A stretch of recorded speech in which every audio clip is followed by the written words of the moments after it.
Woo. Wait, have we met before? It's been so long.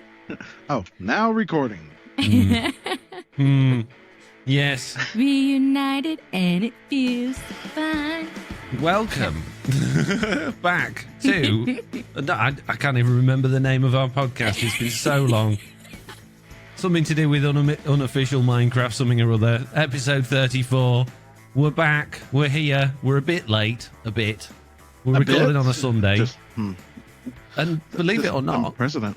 considering how little news we've had over the last few months, it all came last week and this week. So we have many news, and most of it I haven't even looked at or read, so that's going to be interesting. Woo. What about like DJ Chris? I know I seen like 7 or 8 emails the other day. Yeah, I've had to be very strict with what we've got in terms of the emails and stuff this week, because there was a lot. And there was a lot of nonsense, and there was a lot of good stuff, and I've sort of done a mix of both. So, you know, we got lots of feedback, lots of Bugdate, lots of wish lists, lots of questions, and lots of news. And I'm going to be talking for quite a while in my week section, so this could be a long one. So we get a strap nap in, today, Jessiie. sit down, grab a snack, and Jessiie, tell us what you've been up to this week. Oh, so I'm sure, as you guys are aware, I have been doing daily streaming, and it has been amazing, but crazy. That toppled with, doing face cam now more regularly and genuinely feeling pretty okay. Like that, I was so nervous for something that I think day one I was freaked out. After that, I was fine. So that's been fun. I've been trying to make an effort to make more time for friends, which has been really nice, makes the serotonin levels all happy. Part of that, it was thanks to the fact that I started my Patreon server back up. I had not had it for, I think, a year and a half, 2 years now. And so starting that back up and just getting to hang out with the patrons and having a genuinely good time has been really amazing. But I think everything all together, because we're hitting the end. We're hitting the end of August, which is the end of my daily streaming. It's meant I've put a lot more focus into working on a stream schedule going forward. And that's been really interesting. Go on. Well, so I don't know if you guys have noticed, but Tuesdays are like the unofficial TV stream day, right? Like and Thursday. everybody. Thursdays are nightmare. Yep. It's because I do it on a Tuesday, Jessiie, so everyone's like, Foxy knows what he's doing. We're all going to do it on the same day. Well, so I have done Tuesdays pretty much forever. Like it's the day that works really well for me, right? But the fact that we all go live at the same time, I think all of us go live within an hour. So like some people will start an hour earlier, other people will start an hour later. But at one time, I think one of my one of the mods that I have was like, do you realize there's 7 of you live at once? And I was like, wow. So I was like, you know what? I very easily at this point, because of the daily streaming, I have realized I have more time than I thought I did. So I'm pulling out. of Tuesdays. That no longer is going to be a Jessiie day. And taking that day away made me like really think about, okay, when is a beneficial time to stream? What days are going to work best for me? Because it's not so much that, I don't want to step on anybody else's toes, which I definitely don't. It more so is like, if I have 8 people who I am friends with live at once and we all share a very core audience, I don't like those numbers. So that's where all my views have been going, is it? They've been, wow, Jessiie B been stealing the views on Tuesday. I have. It's been rough. Rude. So I'm no longer putting my foot in that race. I'm good. So I was like, all right, if I take that day away, I have to replace it. And I've also decided I'm pulling out of Thursdays. That is a podcast recording day. So I'm not going to double book myself. Good. That day gone. So I'm out of Tuesdays and Thursdays. I'm going Monday, Wednesday, Friday, Saturday. And so I'm going to go up to 4 streams a week on Twitch. Wow. And I'm kind of excited. Okay. Amazing. Well, you've pretty much just stolen everything I was going to talk about for my week, but I think I'm going to go into more depth, so it's okay. But Slack, before we get to me whinging on about my, self-reflection and looking at schedules and things, what have you been up to? Have you done a schedule by any chance this week? Oh yeah, my schedule is, Jen arrived here on the 19th, and my schedule has been non-existent since then. My upload schedule's inconsistent. My streaming time is inconsistent. Everything is thrown out the window, and it's made me realize that I've got to be more organized in the future, especially with us having these type of visits over the next year. So yeah, I've been rethinking my schedule, and literally some of the things that Jessiie was bringing up there, I've been talking to Jen about here recently, and even my admins and stuff like that. It's way too many people fighting for the same time slot nonstop, and honestly, I feel it's hurting us all more than it's helping us. Let's all move to Wednesday then.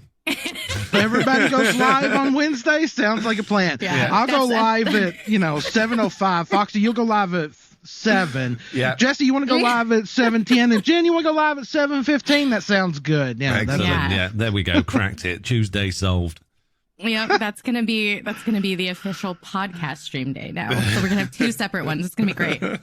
Oh, that sounds awesome. Amazing. But aside from that and scheduling, it's been like the weirdest August I think I've ever seen.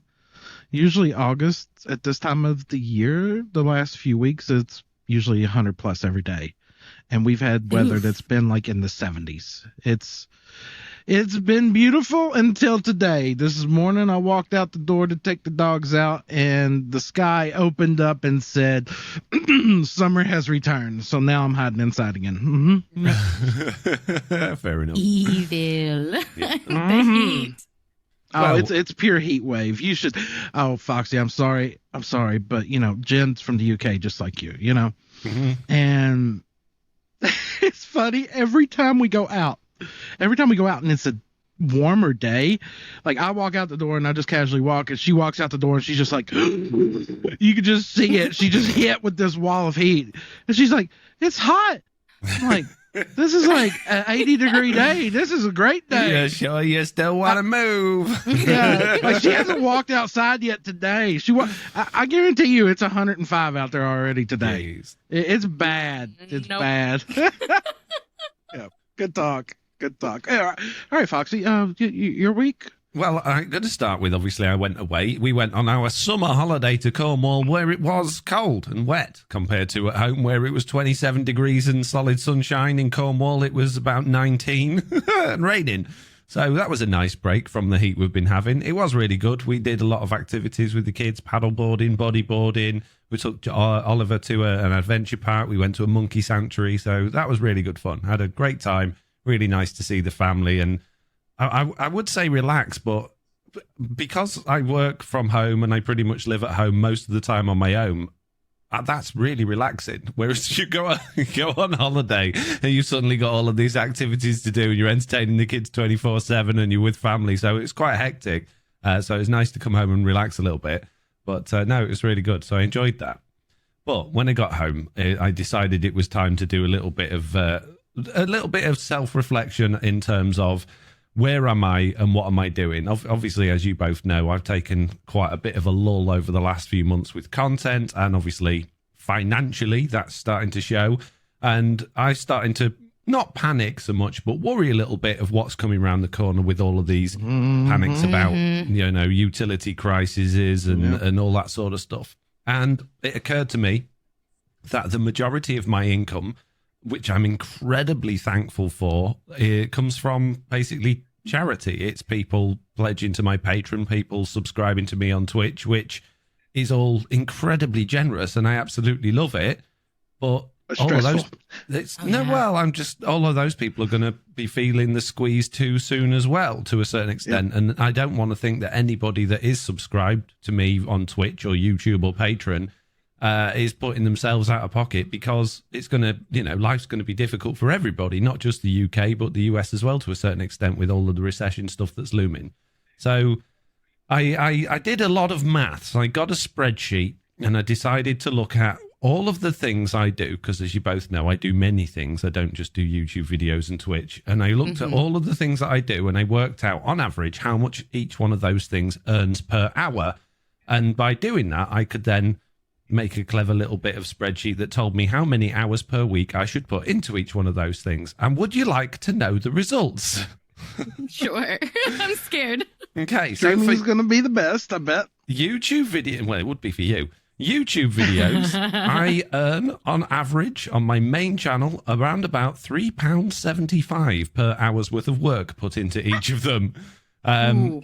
YouTube, going live on YouTube and then with the VOD that goes on, that's around about £10 per hour, which is quite a substantial increase from that. Twitch streaming for me is around about £15 per hour's worth of time put in. And you'll be really happy to know this. The podcast for each hour put in each week earns me a solid £1, which I then have promised you guys a share of. So about 33 pence. And doing my vlog stuff earns me about £1 an hour as well. But there's one thing that I've been able to do for over a year and haven't done any of that earns me more than double of any of those things. And that is doing Minecraft Marketplace content, which I worked out on average for time put in and time spent earns me around about £30 per hour. So there's no patron stuff in any of that. But obviously Twitch, the majority of income coming from Twitch and some of the YouTube live stuff is from charitable means rather than obviously like advertising or anything like that. So when I put it all into this spreadsheet, the spreadsheet basically, I broke down how many hours I wanted to work per week and I put in an average 40 working week hour, and it told me what I needed to do was do everything, just do marketplace content. It says, and I've changed it. This isn't what I've gone with. I've changed it to like make me happy as well. But it says I should do 5 hours worth of YouTube videos a week. Oh, sorry. No, this is double. This is half-hour slots. So 2.5 hours worth of YouTube videos a week. Sorry. 6.6 hours worth of YouTube live streams a week. 9.9 hours worth of Twitch live streams a week. 19.8 hours worth of marketplace content a week. Half an hour of the podcast a week. And half an hour of vlogging. Well, obviously, I don't want to stop the podcast. So what I've decided to do is shift it all around a little bit. And instead, what I'm going to do is 6.5 hours worth of YouTube videos a week, which is basically one YouTube video per week, which is what I've been doing anyway. 5 hours worth of YouTube live streaming, 8.5 hours worth of Twitch streaming, which means I'm going to be doing 5 streams a week, basically. 20 hours worth of Minecraft Marketplace content, 5 hours worth of podcasting, which is what it takes us to produce and edit a podcast. And then I've got myself an hour and a half left to do vlogs. So, hopefully, according to my numbers and everything, if I do that and I achieve that, based on predictions of how much those things over time earn me per hour, I should over double, nearly triple my annual income. So none of that, apart from a little bit of the Twitch stuff, is based on anybody having to, take money out of their own pocket to give it to me, apart from obviously buying marketplace content. But that's not like, they're getting something for it, if you know what I mean. So it doesn't feel as bad. So I've made myself a schedule, as you both have, and it's very full of things, but it looks achievable, and I'm going to try very hard to stick to it. So we'll see. That's good. But I'm not moving from Tuesdays because that's my live stream day. You can stay. We'll all move. Tuesday's Foxy's day. I never said I was moving. Slack's like, no, you're moving. No one else is. That's fine. I won't have to fight for. So yeah, that's been my week. Just pressing many buttons on the spreadsheet, as well as starting to work on something for the marketplace. But I'm not going to give any details about that yet because it's very, very early days, and it's something actually Oliver basically asked me to do, kind of, sort of. So I'm looking forward to doing that. I've started working on it. So, watch this space. So there we go. That's exciting. That's it. We're now 15 minutes in. We've talked a load of nonsense about scheduling. Hope you didn't come here for Minecraft content, because because this is the unofficial. Yeah, that's right. Definitely unofficial Minecraft podcast. And you might notice in the docs, I've completely forgotten to put them in any sort of order or give us names on them. So, sorry, my bad. It's been a while. But we're going to start on the feedback with Victim, who says, read sarcastically. Mojang will not implement a larger inventory because that would hurt creativity, just like vertical slabs would ruin the imagination of countless young'uns. Do the math. The 2-digit number has much more creative possibilities than a 3-digit number. What don't you understand? So here's the downside of having a week between podcasts. I have no idea what this is referencing. No, me neither. No. I think, yeah. Okay, I'm sure it makes sense if we remembered what we talked about 2 weeks ago. I don't, though. I mean, it sounds like they're just making a play on everything that we've been saying, Hey, we want a larger inventory. And they're like, no, I mean, that would be just as bad as giving vertical slabs, Yeah, don't do it. Don't do it. Shame. Ring the bell. Vertical slabs are illegal. Not allowed. Not allowed. I see. I actually got a takedown notice from Mojang on my add-on. They said, like, don't even make it. Well, you're banned from Minecraft now. I've had to start a whole new account. So wow, so good deal. Don't do it. Don't even think about vertical slabs. Jeez. Good job. Yeah, good job. Yeah. Wow. Right, Jessiie DeRuza. That was a joke, by the way. Anyone concerned? I see. No, I know you guys know, but there'll be someone. Oh no, what's your new account? That'll be no views on any of my YouTube videos now because everyone's going to unsubscribe. Oh no. Oh no. Why do I do this? Deruza says, just been listening to the last podcast and got to the idea about having a flying creature in the game. Having Pegasi would be amazing. And I was thinking that to tame them would take an enchanted golden apple. That way they're not super easy to get and it requires you to go and explore the world a bit. Yes. Yeah. Sure. Yeah. I'm in. Yeah. No, sounds old. good. Right. Okay. Slack. Really? What? Not so pro gamer. D911 says, invite Silent Whisper to one of the episodes as you all talk about him a lot and maybe ask him how he attained 500K faster than all of y'all. I don't know if you saw in the Discord last I saw week, that, but there was a big conversation, conversation about this. Many people, getting, what's it called? Having our backs, like jumping in, telling not so pro gamer they was perhaps a little bit rude in the way they suggested just that. A little bit, yeah. I didn't see it as that much of a big deal. I thought it was okay. I get what they meant. Yeah. One of those things, I'd love to get Silent on and talk to him about stuff, but I certainly wouldn't want to ask him, how did you manage to get 500,000 subscribers faster than me or Jessiie or Slack? Because first of all, I think that's, it's like asking someone how much they earn. Yeah. And the other reason is he probably doesn't know. I would imagine it's just, hard work and making a lot of content and being consistent. But with YouTube, it's one of those throw something in the air and hope it sticks. It's no different than streams. Yeah. How can you have the same number of people in your stream that I do? And I'm not saying this in a bad way, and we all know this, but how can one person stream at one time slot and make $0 and somebody else, same exact people in the same time slot, make 1,000? Mm-hmm. There's no logic to it. It makes no sense. Yeah. Yeah. That's same with YouTube.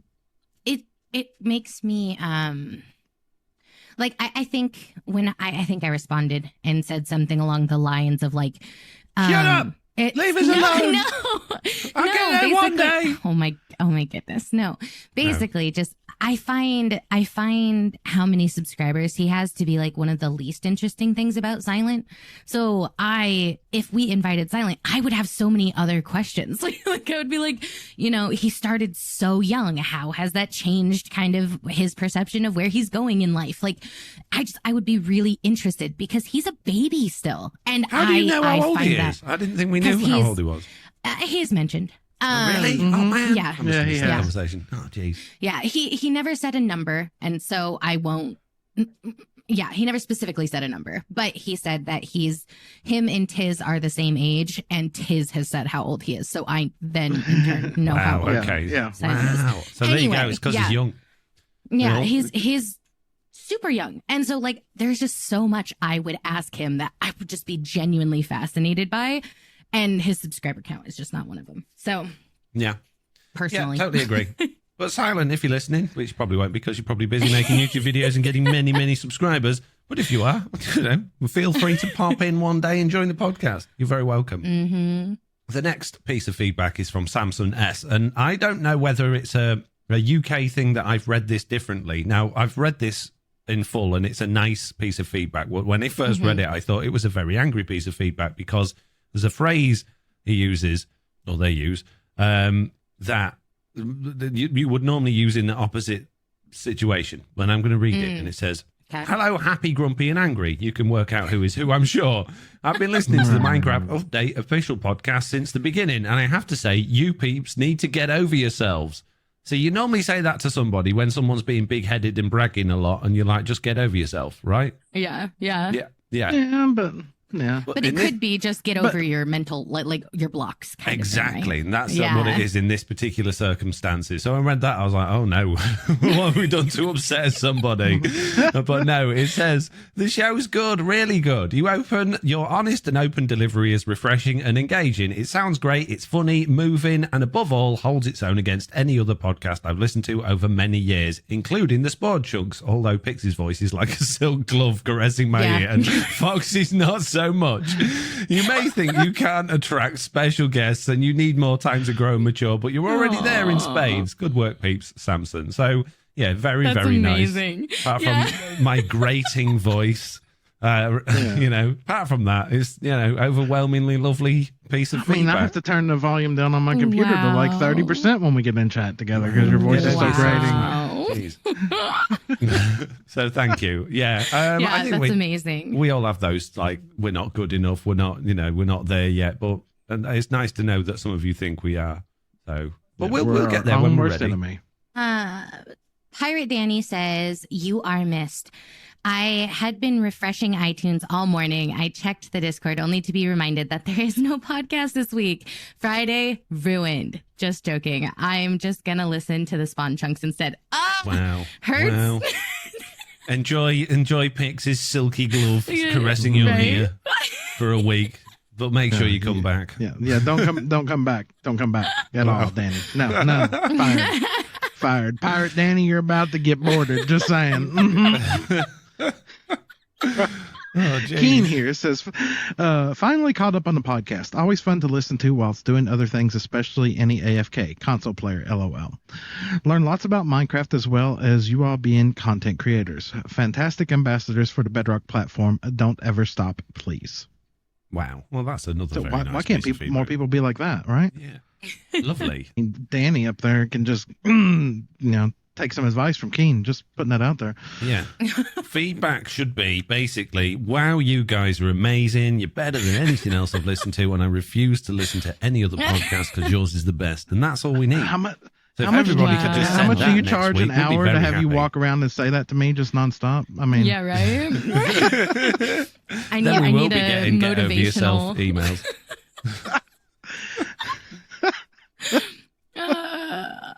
Jeez. Okay, Sam I Am says, a game that feels very different to Minecraft but has a similar vibe is Valheim. Early access, don't tell Foxy. Mitz tried to get me to play Valheim. I downloaded it and I played it for a few hours, and I have to say it's not my cup of tea. I don't know what it was about it, but I just genuinely didn't enjoy it. I didn't find anything particularly interesting or engaging about it. So, sorry. But that was because, if you've forgotten, never played it. We were talking about games that were similar to Minecraft a couple of weeks ago. Jessie? I'm trying to think. Sorry, I was stuck in the... I've heard of Valheim. No, stupid. Valheim is the one that Zloy plays a lot, and also Dagcraft and Piggy did. If that helps. Yeah. Okay, it's been around for ages. That helped a lot. Yeah, I don't know where they get this early access. It's been out for a while. Yeah, I think it is still technically early access, but it's like when Ark was out in early access for like 4 years before they released it. Well, I mean, 7 Days to Die has been out for like 9 years now, and they still call it alpha. Wow. Okay. They're just like, we don't have to, fix the bugs because it's technically. I mean, if Minecraft had done that, then just been like, we're in alpha mode or beta mode still, or even, Charlie mode. Oh, yeah, they're still working on it. But no, we get Jeff mode without Jeff being included. Save it for the Bugdate Slack. Jeez.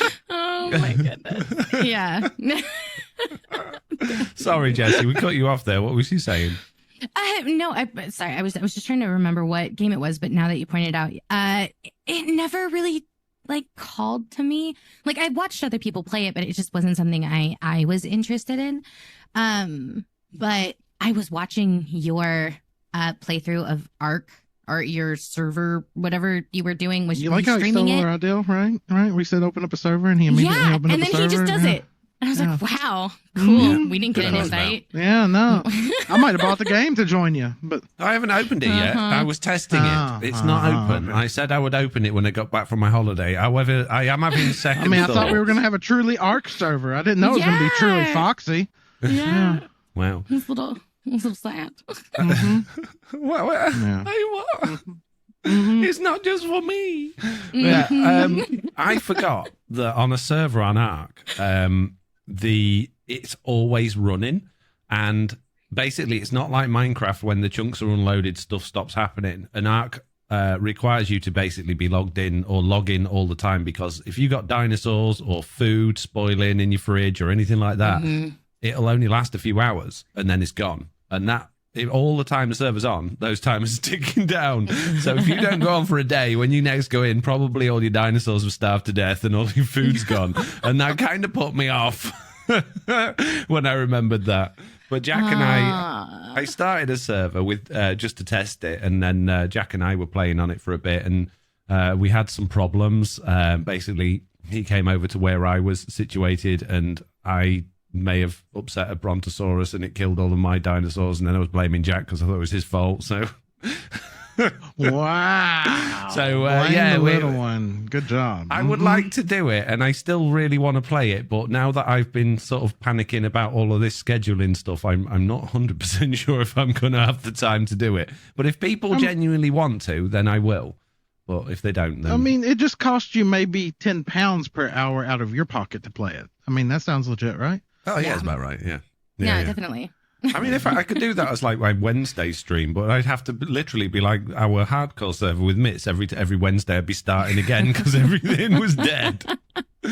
So, yeah. Yeah, maybe not the best. No, jeez. Right, who's next? Oh, it's you, Jessie, isn't it? Yeah. So Meerkat says, "Hey, Foxy, Slack, and Jessie. Regarding the spinoffs you discussed in the last podcast, one I'm surprised has not happened yet is a Minecraft Lego game. I think I should say they sell. Oh, they sell the Lego sets after all. Great podcast. All cheers, Meerkat. Yeah, that's actually a really good point. They do sell all of the Minecraft Lego sets. So why wouldn't they have a Lego game?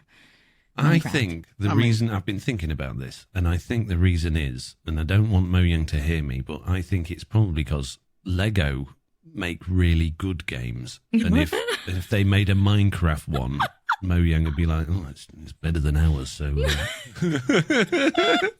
I mean, isn't that a dangerous partnership there? Because if Lego was just like, you got this game, we've been letting you use our textures in, and we've been helping you all. What if we just cut you all out and made our own Lego Minecraft, Yeah. There's already a popularity out there for it, and we'd have all the fans of Lego jumping on board instantly.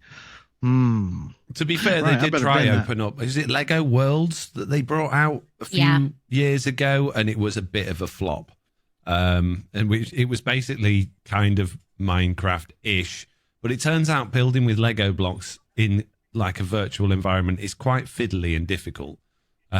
So yeah, I don't think it went ever so well, but I think they could, if they really put their heads together, they could probably come up with something storyline based that was pretty cool, that was Minecraft-y. Yeah, could you imagine a generation of a world? I mean, this is a Bedrock Lego, and this. This hurts my head. Let's move on from this, please. Okay. Well, so that was the last piece of feedback from this week, which brings us on to the news. And like I said, we've had quite a bit of news. There's not a horrendous amount to talk about, but I have some speculation that while I was doing my 7-hour drive down to Cornwall, I was thinking quite heavily about a few of the things that have been going on recently with Minecraft, and I don't think I've figured anything out, but I've definitely got some speculation that I'm going to throw out there, which is probably and very likely to be total nonsense. But we'll get to that after I've read through all of the change logs for all of the things. It's so exciting. Minecraft Bedrock Edition has had 3 releases this week, starting with the official release of Minecraft 1.19.21, which was a hot fix, which stopped you stealing free emotes from the marketplace and did very little else, which is lovely. It did fix the fact that villagers decided to just get undressed everywhere. I had a few people commenting in my Discord and on the Bugdate that villagers were just in their normal, like, old-school brown villager coats and not reflective of their professions. And that's kind of about it, to be fair. Oh, and it broke a load of marketplace worlds as well. So I'm pretty sure it's the marketplace that pushed that one out fast. The names being a pixel off was a bit annoying. Yeah. Mm-hmm. Yeah, so that's it for that one. Moving on to the second piece of news. Minecraft Bedrock Preview 1.19.30.22 came out last week, and that had quite a few things in it. Now, there's it's not huge, but there's a couple of things that stood out to me. First of all, Jessiie B will be seminally happy that the custom block size for the experimental blocks has been increased again, so that it will be possible, potentially, to do bushy leaves, although they would have to be craftable because there's still no way of affecting vanilla blocks in add-ons. So you'd have to basically maybe like get grass and some leaves and craft bushy leaves, which I think could be quite fun and a nice way of doing it. But yeah, they've increased the block size for these blocks to 1.825 full blocks. So you can nearly go 2 blocks in each direction, which is pretty cool. So that's be real fun. Yeah. There's also, and I haven't seen this anyway, although I have seen it in the secret areas of the Minecraft marketplace partnership I'm in that I'm not allowed to talk about, but it seems obviously it's public knowledge now because it's in the changelog. But they have now made some fixes to the execute at command, which is a Java version of the execute command, which we don't have on Bedrock, although it must be in the experimental features, because I know they were saying in the marketplace stuff that they were going to be adding it, and there's now stuff in the experimental features command section saying the execute at command now properly executes filters from the specified at position. So that's good news. And in the next changelog, there's a little bit more on that as well. Speaking of things that are in both changelogs, good news, Drowned will no longer spawn in wall motion biomes in 1.19.30.22. However, jumping across to 1.19.30.23 that came out this week, they reverted to change to Drowned spawning, as they will spawn again in wall motion biomes to match Java Edition. So, bit of an odd one, that. Not really 100% sure what happened there. But yeah, that was kind of it with that changelog, and the 1.30.23 is relatively short again. That one has reduced the Enderman teleport range down to 32 by 32 by 32 to stop them disappearing off and despawning, which has been a needed change for, well, since like 1.17? Yeah, it's been a while now until that one's been broke. As I said, they've fixed the bug that they made last week with the Drown not spawning in wall motion biomes, and this one mentions that the execute at and execute as commands will now execute at the correct relative rotation, and execute at E, run, kill at E, no longer crashing the game when there are items on the ground. So yeah, I'm quite excited to have the Java Edition execute command, because it's been in Java Edition for ages and it's so much better. I don't know how much of this they've brought over to Bedrock yet, but in Java Edition, you can basically execute. If you're not sure what it is, Jessiie, I'm sure you are. Basically, it says to run this based on a particular entity. And there is, in Java Edition, you can say, I don't want to just run it on this entity. I also want to run it on this entity in the nether, or at this location in the nether, or in the end. So you can basically run it across dimensions, which is fantastic. I really hope they bring that to Bedrock Edition, although I'm tempted to say they probably won't, because I think that'll be very difficult. But it just makes commands a million times better and easier to do. And I remember they added this into Java Edition years ago when I first started working on Java data packs, which was when I first opened up my Patreon and stuff like that. So yeah, big changes. Let's hope it actually works and it will be out of experimental soon, rather than in 4 or 5 years like the blocks and the entities have been. Yeah. Jeez. So there's a bunch of other things in there. Unless you guys can see anything particularly interesting, I think we've covered the exciting ones. The rest of it's nonsense. So if you want to check the change logs, the links will be in the description below. Now, did either of you guys see the Minecraft Now live stream? I didn't. No, I didn't even know they had one. Yeah. I seen it was live. I clicked it, and it looked like a game that gave me a headache, and I closed it. Yeah, so they've had the new Minecraft Now live stream, and in that there was some important information. First of all, they tested a new in-game voting system during that live stream, basically to say, what boss are we going to fight in the next Minecraft Now live stream? And they said this is a test so that we could potentially use it in Minecraft Live. And the idea is you basically go into a Bedrock server and you can interact with things and actually vote, which means that the Twitter vote sort of, injecting vote system is not going to be a big problem. So that will hopefully be in the Minecraft Live this year, which they've announced for October the 15th, which feels a little bit later than normal for me, but it's not too far away. We're like a month and a half away from that now. So that's quite exciting. Yes, it is. Oh, good. Yeah, it definitely. Sorry, I thought there was more to that. I was like, okay, I'm listening patiently. Yeah, I was waiting for more. Yeah. Okay, and they're suggested. And no, this is hearsay based on what other people have said after they watched the thing. I didn't watch it because the ones I have watched previously were just boring and not very interesting. But they apparently suggested that they are going to do everything they can to avoid future disappointments with the announcements of upcoming features. Now, speaking of Silent Whisper, actually put a tweet out saying that they, I don't have the tweet to hand, but I saw it saying that the stuff we're going to see this year is going to be further along in the development cycle rather than new stuff. I don't know where he's got that information from. It could have been from the live stream. It could be speculation, but it would be nice if that was the case. But I'm a little bit concerned with a statement like that they're going to be just holding back on what they actually tell us, meaning that Minecraft Live is quite lacking. Although I tell you what is going to be featured heavily in Minecraft Live, and it was featured heavily at Gamescom this year. Did you see it? Did you see the stream? No. No. Okay. Well, Minecraft Legends thing. Yeah. Yeah. Okay. It was heavily featured at Gamescom. They showed a lot of gameplay footage. They talked about it a lot. They didn't give loads away. They said there's loads more to come. I watched a bit of it. I tuned in quite late into it. I saw a lot of gameplay footage. I've kind of got a bit more of an idea of what you do now, but personally for me, it doesn't look very interesting. I got to say, there's nothing about it that I think is remotely interesting. So what I could gather is that you're basically stuck on some sort of horse or donkey, and you can basically have these armies of rock golems and other types of entity, and then you go to, there's a portal and nether piglin things and other monsters come out the portal, and they have bases, and you've got to try and destroy the bases and kill them by leading these armies around. And it just, I gotta say, it just doesn't look very interesting at all. It doesn't look nice. I don't think the graphics look particularly. I know it's Minecraft's rubbish graphics anyway, but you know what I mean. It just doesn't. It looks awful, in my opinion. So I'm not really looking forward to it. Yeah, I don't know. I look at it and I think it doesn't look like a game I want to play. Yeah. Have either of you guys seen it? I'm skimming through the video now and just no.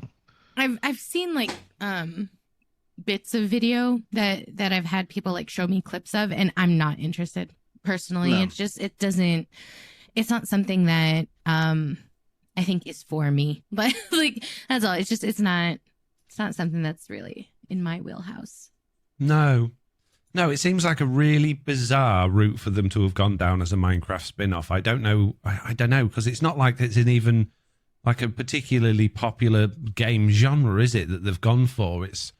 I don't know, it seems really bizarre to me. But yeah. We'll know more as we see more. But I will probably download it and play it when it comes out, just to jump on the bandwagon and maybe do a couple of streams on it. But I'm not really looking forward to it. Skimming through this video here and watching what's going on, it's really reminded me of the early stages of Dota, back when it was on Warcraft 3, before Yeah, it's kind of what it feels like. Maybe that's where they're going with it. Then again, I thought the last Minecraft RPG one was going to be more like Diablo and have better inventory management and stuff like that, and was really let down by that too. So I don't know. Who knows? Now that I'm really looking at this, I'm really getting more of a Dota feel from it. See, I've never even seen. I've heard of it, but I've never seen it. I've never watched it, so that doesn't help me at all in my quest to understand more about the game. Personally. Right. All right. That's fine. Okay. Last piece of news. Well, it's not the last piece of news. I guess it's last piece of actual news before we get to speculation, but this could be considered speculation as well. But this was King Big Dogs. Do you remember when he was like first doing stuff with the Deep Dark, and then there were all the developers started putting out pictures of frogs, and we're like, oh, frogs are coming, and they didn't say anything, and then obviously frogs are in the game. He just put out a tweet a couple of days ago with a dancing alien gif, and that was it. Nothing else in there. And normally when they do something like that with no text, no context, it's normally some sort of hint or something. So I'm wondering whether or not that has any reflection on what we're going to be getting in terms of the next update. Is that something that's going to be tying into Minecraft live on October the 15th? Are they thinking that the Deep Dark portal is perhaps going to be alien related? Are they going down the alien route? And if you think about Skulk and the Skulk blocks, they are kind of alien-y. So, jump into conclusions. Maybe. What do you guys think? Or maybe he's just referencing Dancing Enderman, because if you hit Enderman now, they just teleport away nonstop. Maybe. It's true. I don't know. I don't know. Aliens. I'd be fine with aliens. It's a step outside the norm, and we've talked about in many podcasts now that let's get more fantasy and less real life. Yeah. I mean, we kind of got alien-y things. We got like shulkers and the chorus plants, and the end's kind of a bit alien, isn't it? And obviously, the thing is with alien, though, alien doesn't mean extraterrestrial. It just means something not, that we don't understand, we don't know. So it doesn't necessarily mean from another planet. It could just be a really loosely referencing weird new creature that they're adding or new mobs. So I don't know, but it was interesting anyway, so I thought I'd bring it up in the news. Which leads me to my speculation. Are you guys ready? Ready. Mm-hmm. Okay. I think I'm wrong. I'm hoping that I'm wrong, and I'm sure everybody listening will also hope that I'm wrong as well. But my speculation is that Minecraft Java Edition is coming to an end, and I'm going to speculate that in this Minecraft Live 2022 on October the 15th, they will have some form of loose announcement that they are close. The roadmap for Java Edition is coming to an end.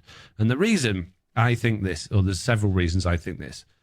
A few weeks ago, and we mentioned it on the podcast, King Big Dogs and a couple of other developers just made some random tweets saying they're learning to code, which was a bit odd.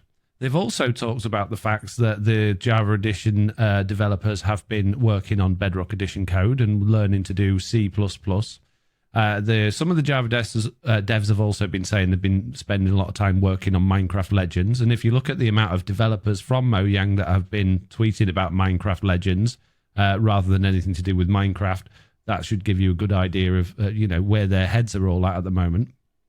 There's been a huge push for Bedrock parity over the last 3 months. Every single changelog and all of these minor changes, minor hotfixes and things like that have all been to do with Bedrock parity.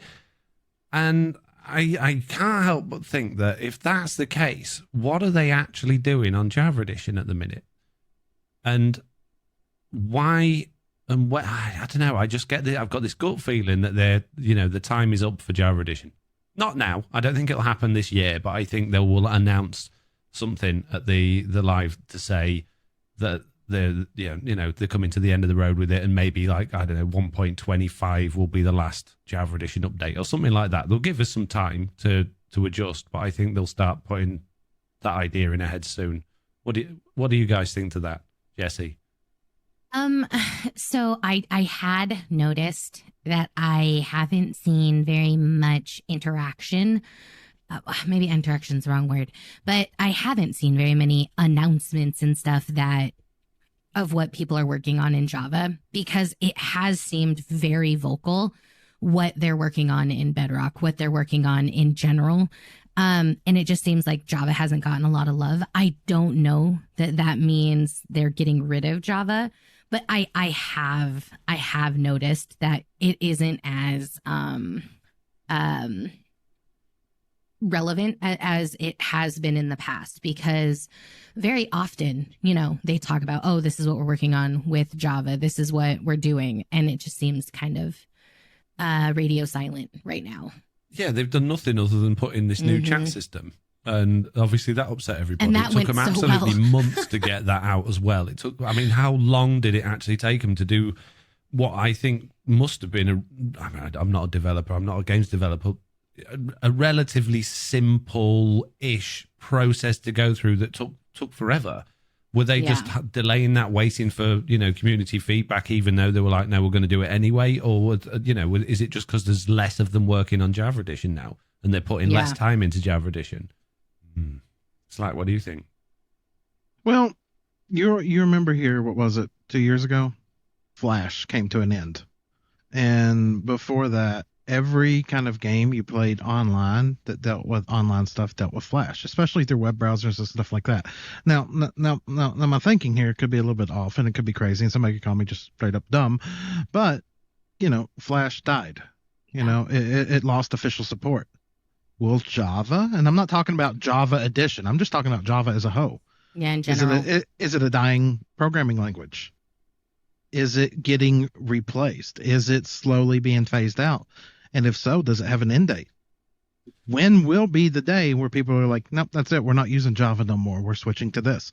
I mean, I don't do writing, but I hear people talking about C++ all the time and Python and stuff like that. And it's just like, is there going to be a day where it's just like, maybe this is a dead language for coding that we just don't need, and there's other more powerful options out there to use?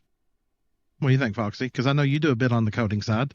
Java, the thing is with Java, it's embedded into everything. Everything that's got an electronic device in it these days has some sort of Java built into it, I think. It's ridiculous where it is. But it does share some of the fundamental flaws of what Adobe Flash had. And the problem with Flash was that it was massively insecure. There were loads of hacks to it. There's loads of ways people could get into your system from running it. And they were basically forced to shut it because everybody was saying, no, we can't support this anymore because it's too dangerous. I don't think Java used to be like that. Java used to be full of flaws and security vulnerabilities. I don't think it's as bad as it was these days. And to be fair, you don't see many things actually running on Java or doing Java stuff in the sort of things that we use, as consumers. But I think still commercially, Java is probably still a massive deal to some people because it's a relatively easy programming language to work with. But I think that makes a lot of sense what you said, that why keep putting hours and hours and hours with the development time into a programming language that no one's using anymore, that's not supported on many things, when we've got this massive player base playing on Bedrock now. We've got the marketplace, we've got all of this community content stuff, we've got ways of actually doing the Minecraft votes on Minecraft Live in Bedrock Edition now. We can, that's all money for Bedrock, and where's it coming in for Java Edition? So I mean, look, I did a random Google search and I was like, what games are made using Java now? And almost all the top games that are made with Java are older than Minecraft. Oh yeah, they don't make games in Java anymore. Absolutely not. Well, that's kind of my point too. These people, you got the next generation of programmers going to school, learning this and learning that. Maybe they don't know this anymore. Yeah, not enough Java developers to continue the game. Is that what you're thinking? Maybe. I mean, it can happen. Yeah, that makes sense. I mean, that's a really valid point, to be honest with you. Like, if they can't hire anyone to keep developing the game because they're just not teaching that anymore. Yeah, very valid point. I mean, there's nothing here of any games that I look at, video games that use Java, other than Minecraft. The next game that I see out there, and I'm sure somebody will in the comments, this and this and this. There's only one game that I see, or two, old school RuneScape. Okay, is done in Java, and that's, there's nothing new. It's being what made. all the games on your phones used to run on. Do you remember when you had like a flip phone or like an old phone and all the games would be built on Java, but they're just not anymore. Everything can run modern programming language, so there's just no need for it. So, all right. So then think of it in this regard too. It's a NASCAR related story. One of the big drivers is becoming a free agent this year, and he's from an older era. And he makes like $20 million a year. Okay, nobody wants to give him $20 million a year to sit in another car, especially when the cars have changed. They're not the same cars that he learned to drive in, the same cars that he was dominant in.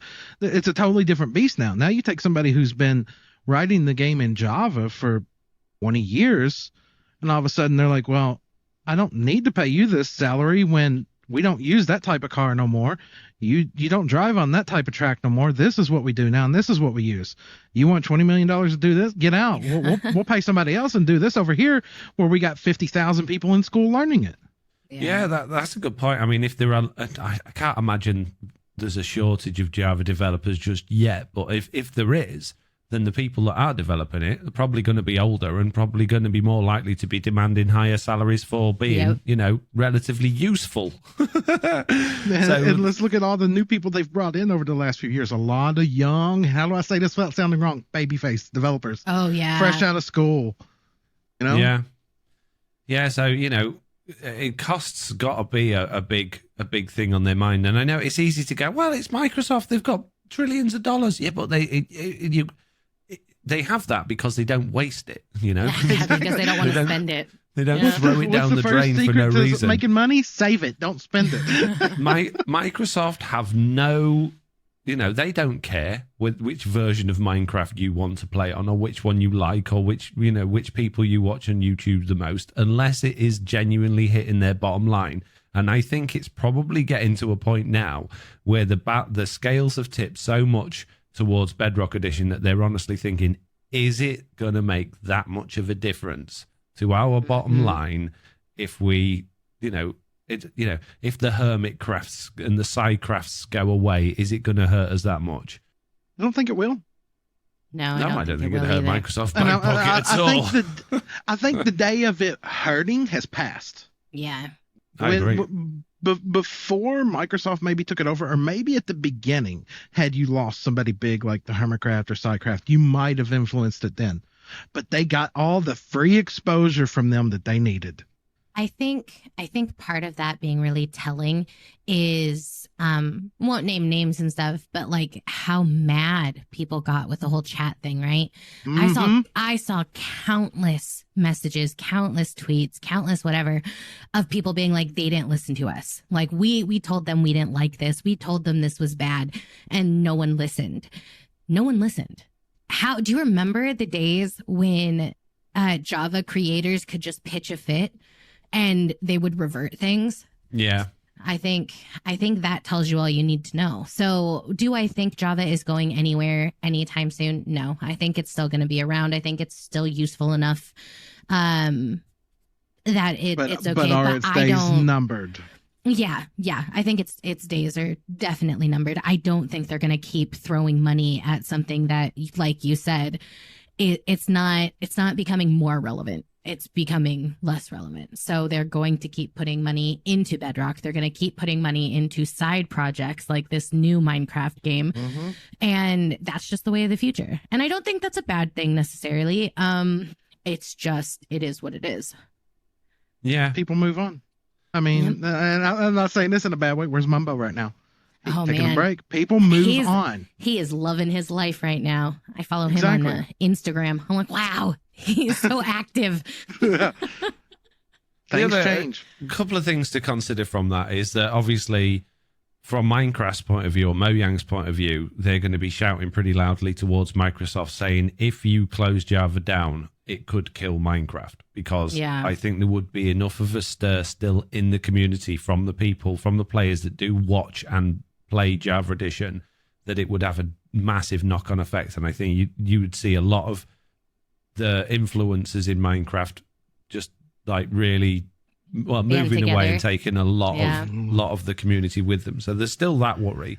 And if they are planning on getting rid of it, why are they still, putting time and effort into converting everyone's Mojang accounts to Microsoft accounts and building new launchers and all of that sort of stuff. There's your points right there. Yep, there you go. That's it. They tried the fast game once. What was it? They said whether it was it a joke or was it serious? Yeah, Java Edition will eventually be stopped supported. Everybody, it was a joke. It was a joke. Maybe it was serious, and maybe at that time there was such backlash. Meant it at the time. So they meant it. So it's like, whoa, maybe we need to go a different approach on this. Yeah, take longer. So instead of doing it in a year, do it in 10 years, and we've got to be reaching that point now. Yep. So I don't think it's going to go away anytime soon, and I think when it does, it's not going to disappear. I think as I've said before, it'll become something like Java Classic or something like that, and it will probably be still worked on by people that are really invested in it and interested in it, but probably for like as a side project or maybe even like community driven, so not paid for. But I'm confident at some point soon, and I think maybe even this Minecraft Live, we're going to hear something about it suggesting that it's not going to be around forever. I can't see that can't, because they're going to have to do that slow. But the second they suggest that, there is going to be fire. Oh, definitely. And if they're saying they're going to do everything they can to, to curb disappointment, maybe this Minecraft live stream isn't, Minecraft Live this year is not the place to do that. But it's going to have to come at some point. So I'd be really interested to know what you as the listeners think to this. Obviously, if you've got any thoughts on it, please leave us some feedback. Which reminds me, I forgot to tell you how to leave feedback when we finish the feedback session.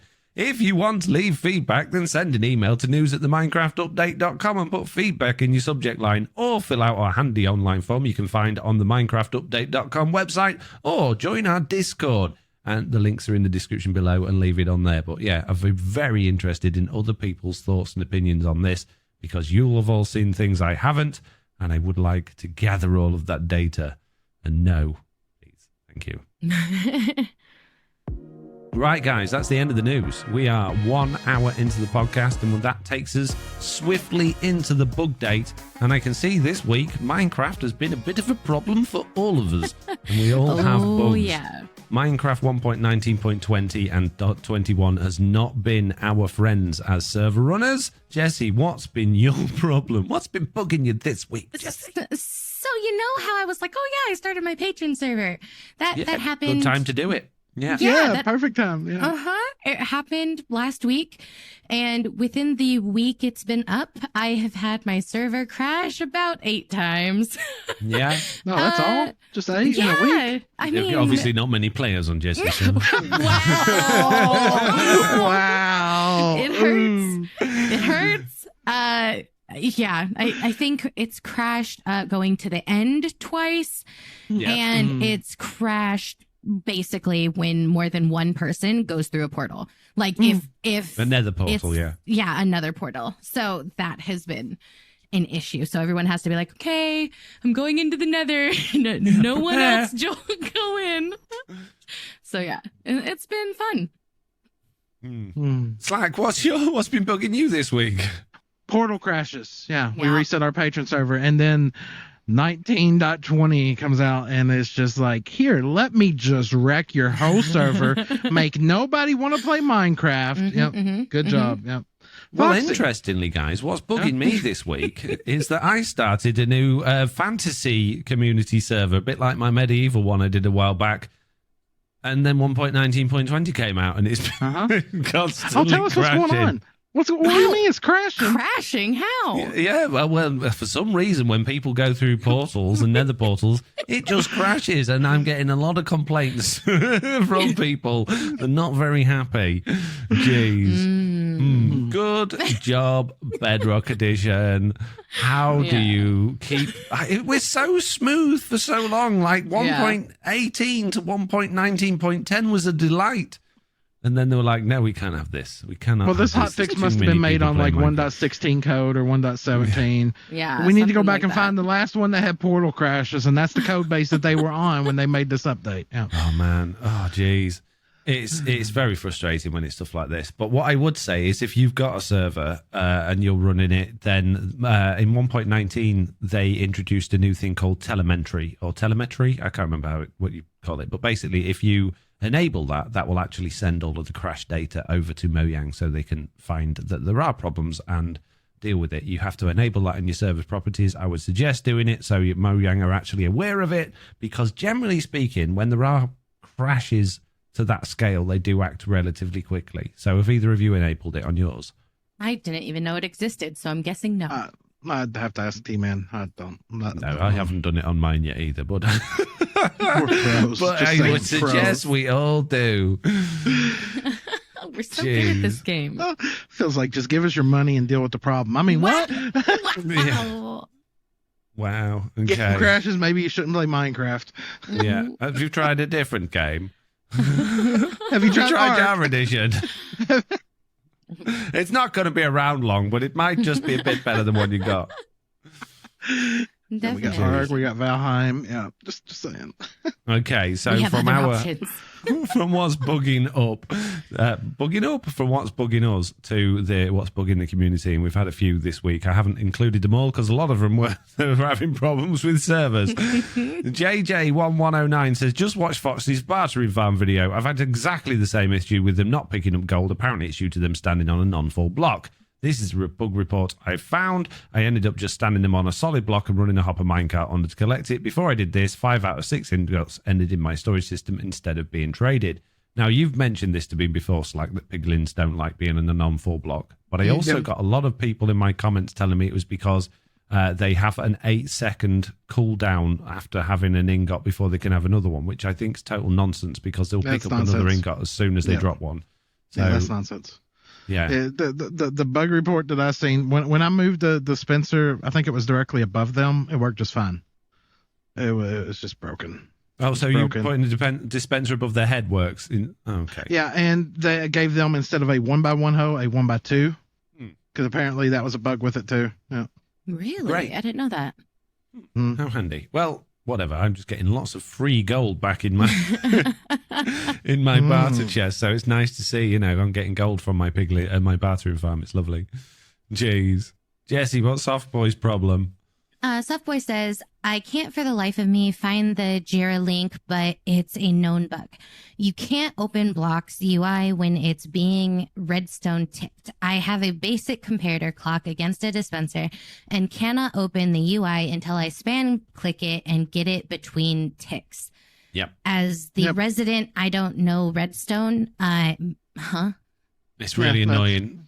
Have you never tried to look in a hopper or a dispenser or something, Jessie, while it's feeding items into it or out of it, and it just won't let you into the inventory? I got a comparator clock running and beside the chest and try to get into it, and it's just like, no, sorry. That's so annoying. I can't say that I have actually. It's been in the game forever, and it's really annoying. It's got to be back to 1.16 Slack, 1.14. Oh wow! Forever. If you put down even say an observer clock, and I can give you an example. You remember how when redstone ore used to glow, you couldn't place a block next to it? Yes, that, break it. That's the bug. Yeah, pretty much. Oh, then I know what that is, and that's annoying as heck. Yeah, it does it for chests and other containers as well if redstone's ticking it. Yep. So you just have to basically spam click in to try and look in your inventory, in whatever it is that's got the stuff in, so that you can see inside it what's going on when it's actually running, which is very annoying. Very annoying. Dragoon here. Hi all. I have been seeing this for a few. What? Hold on. Hi all. I've been seeing this a few times recently. Rain rendering just not clearing up when you sleep through. Yeah. You sleep though it's not actually raining. Yeah, we've had that a lot, haven't we, Foxy? Yeah. Oh man, that's really annoying. You go to sleep and then it's still raining. You're like, why? What have I got to do to fix this? Log out, log in again. No, it's still raining. Go sleep real quick. Make this rain go away. What rain? Yeah. Hold on. Let me go to a single player world, type in /rain /weather clear, and then come back, and then I can see. Yeah, that's an annoying bug. Yeah. Bedrock Edition works perfectly, peeps. Just keep playing it. Keep playing it. Java's You don't clock need is to play ticking, Java Edition. people. The superior platform is here. Yeah. Don't worry. The more people that play it, the less likely they are to. I know. The more likely they are to fix the bugs. I'm sure. Right. Well, I mean, maybe that's the thing. The more people that play, the more people can find the bugs. I mean, let's take our Patreon servers, right? I mean, we got more people playing. We can find this portal crash and report it. But they don't make bug reports. They just complain it us. Why is it my job? I don't want to make bug reports for you. Are you serious? Are you trying to tell me you've never sat down and chat with somebody or on stream with somebody and talked about a bug for 45 minutes, gave them the bug report link, and they're like, yeah, I ain't got time to do that. Yeah. But I you've can't had even be 45 bothered to minutes to sit upvote and it. complain?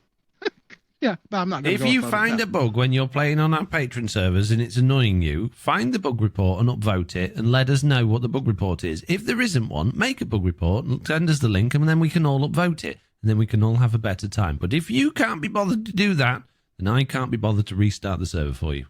And I can't be bothered to ping the patrons and be like, everybody go upvote this. Yeah. Yeah. We can only fix this together. It's really annoying. I wish they would deal with stuff like that. Jeez. Dylan. Different Dylan, not normal Dylan. This is new Dylan. Dylan Rogers says, Hi, I experienced a bug while playing in my world where I hear random noises all the time. They're pretty much all mob sounds, e.g. spider hiss, creeper hiss. This is really weird because even when I check all around my tree base, there's nothing there. No bug report for this one, but wanted to let you know after all of the talk about mysterious damage. Is there any parrots near you, Dylan? Oh, it also says, thanks for the great podcast, Dylan. But yeah, is there parrots maybe? Parrots. Evils. Because parrots will continue doing the mob noises even though there's no mobs about, won't they? No, they'll just pick some random mob noise they heard 2 years ago. Yeah. Yep. Yeah. Alternatively, is your brother or sister playing on the PC next to you or Minecraft next to you and their headphones aren't plugged in properly and you're hearing it on their screen? Or maybe on their phone. Yeah. Could be that. I don't know, but we're just, spitballing ideas here. Could be any of those things. Right. Jessiie, Kaylee. Hello? Wait. Okay, there you go. Kaylee says, Hi, Foxy, Slack, and Jessiie. Sorry for the book in advance. I play Minecraft on mobile, PC, Xbox, but one day, 2 years ago, when I was playing on mobile, my Minecraft refused to sign in, saying error code gassed, error code gassed. Last week on the news, you said that was fixed and it would say the actual cause of the problem. But when I looked back on my mobile version of Minecraft, it was still broken and saying error code gassed. It also hadn't been updated since 1.17. That's probably why it wasn't fixed. That'd be. If you haven't updated reason. it, it's not going to magically update itself. I don't know. Did we actually say that was fixed? If we did, was it in a beta changelog or a preview changelog? And if we didn't, because I know we were talking about, wouldn't it be nice if they, made error things that come up actually tell you what the problem was? But I can't remember whether that was based off a conversation from the news where we said it was fixed. I don't remember either. I don't remember, to be honest. No. So That's what happens when we have time off. Yeah. This is what happens when I go to sleep. Everything gone. Empty out inventory and brain. New day tomorrow. We need space. So no, I don't know. I'm sorry if it's not fixed, but yeah, if you say it's haven't been updated since 1.17, then obviously if you aren't going to update, or if your phone hasn't updated, I'm amazed you can still get onto the Minecraft marketplace, to be honest with you. But it didn't even say marketplace, did it? Well, whatever. It won't fix it unless you update it. But if you have updated it and you're still getting that error, clearly it's not fixed. Anyway, moving on.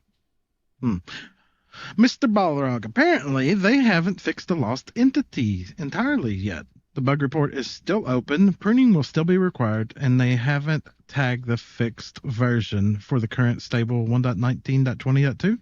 Yeah, so the lost entities in the world, all of the millions and millions that I find every time we're pruning them. Yeah.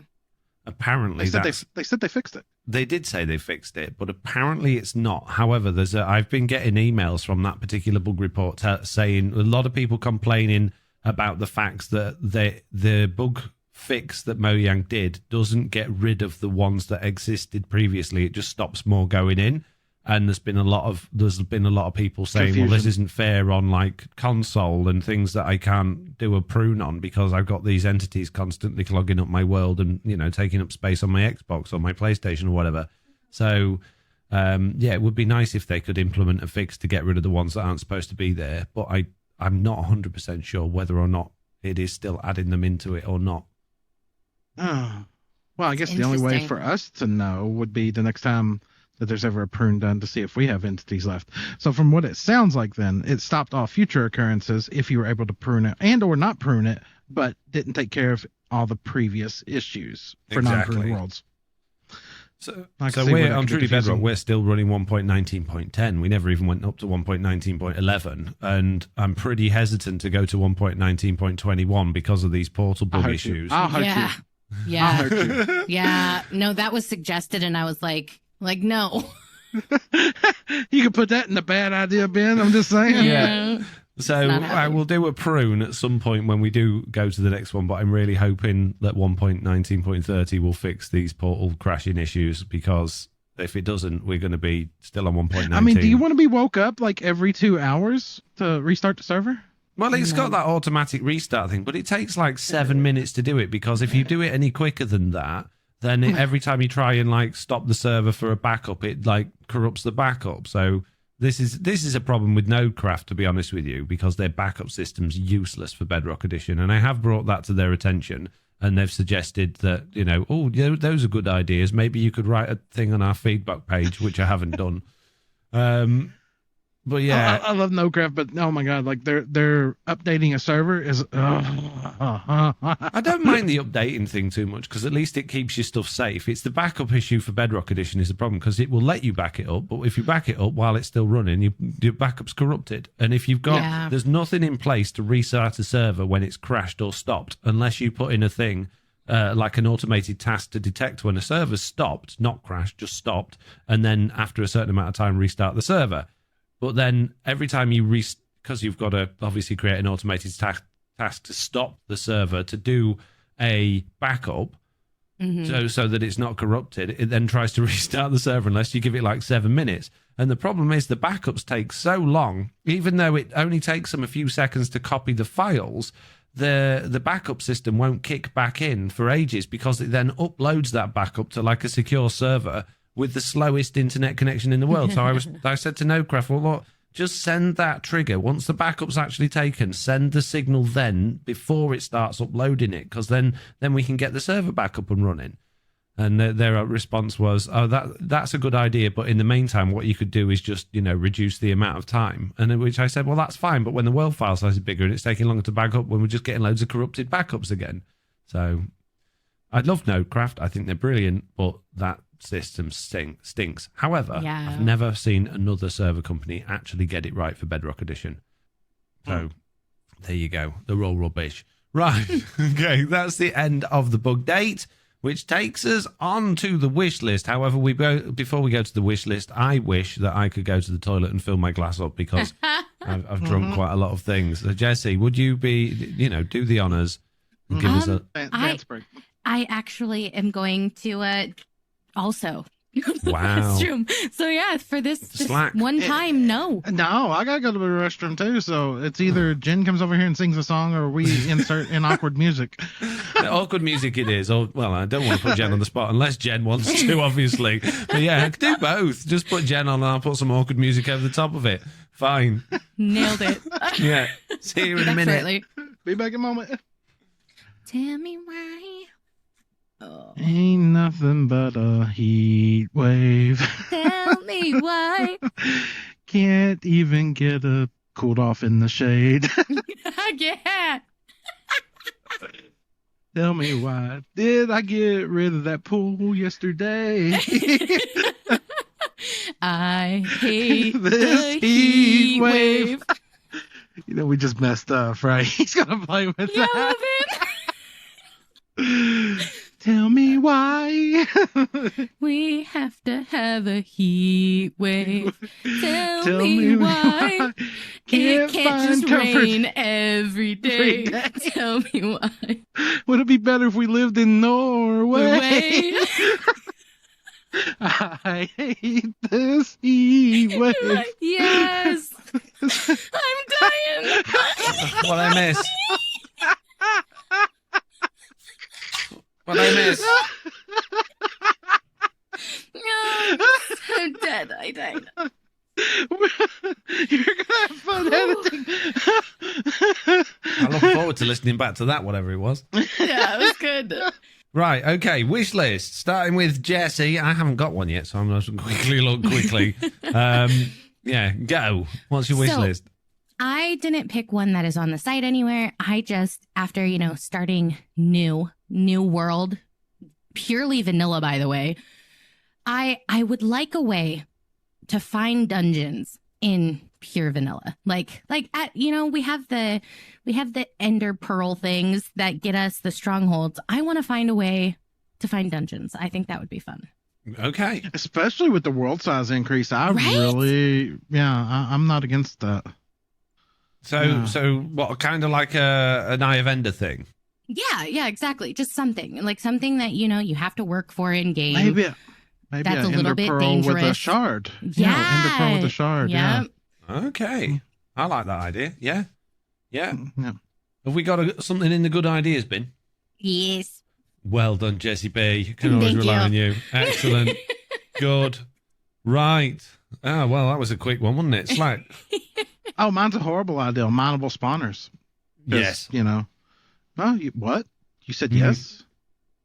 Can you imagine the crazy farms you could have if you could silk touch I a would spawner? love it. That's why I figured you'd been like, no, but yeah. Man, the thing is, it ruins the game. I've done this definitely. many times before on, we had a couple of servers where I allowed people to, I think it was a Java server, craft spawners, and they could even get spawn eggs, like creeper spawn eggs and stuff like that, by doing certain things, which I thought I'd made quite hard. Until I went to someone's base who had 12 creeper spawners all together in a nice farm, and they just had ridiculous amounts of gunpowder. So it totally unbalances the game, but I still would like it. I mean, maybe they should be craftable, the spawn eggs, if they use the non-renewable shards. Yeah. I think maybe if you could piston push them, so it wasn't so easy to move them around. Now, see, I would be fine with that. Could you imagine if you really wanted to move a spawner closer? Yeah. Yeah, that would take time. That would take time. That would take effort. And I feel like that would make it a little bit more balanced, and I wouldn't have a problem. Like, just being able to craft them, I feel like is too maybe that's a bit much, but doing it like that, having to push them with pistons, I'm here for it. Like that idea. And what about if you could get different types of spawners? So let's say, for instance, creeper spawners or enderman spawners. Would that be good or would that be bad? Both. I would love it personally. Spawners. Oh, cow spawner. And then a mushroom island. Yeah, basically. Well, yeah. I can hear your disgruntledness in that. Well, it's more convenient if you're just dropping out of the box, isn't it? Okay, I think we should put the piston pushable spawners in the good ideas bin, but maybe not the any type of spawners. Yeah. I would like to see more variety. I'd like to see more than just the ones we got. I agree. Yeah, I would totally agree with that. But yeah, I really love the piston pushed ones. Yeah. Make them pushable with pistons. Don't mind them. Yeah, that's fine. I can do many a stream moving spawners. Yeah. Oh yeah. Just imagine the kind of streams you could have. Like, all right, so for the next 3 hours, we're gonna get this spawner to go 15 blocks. It's gonna be great. I need to go down 30 blocks and across by 5.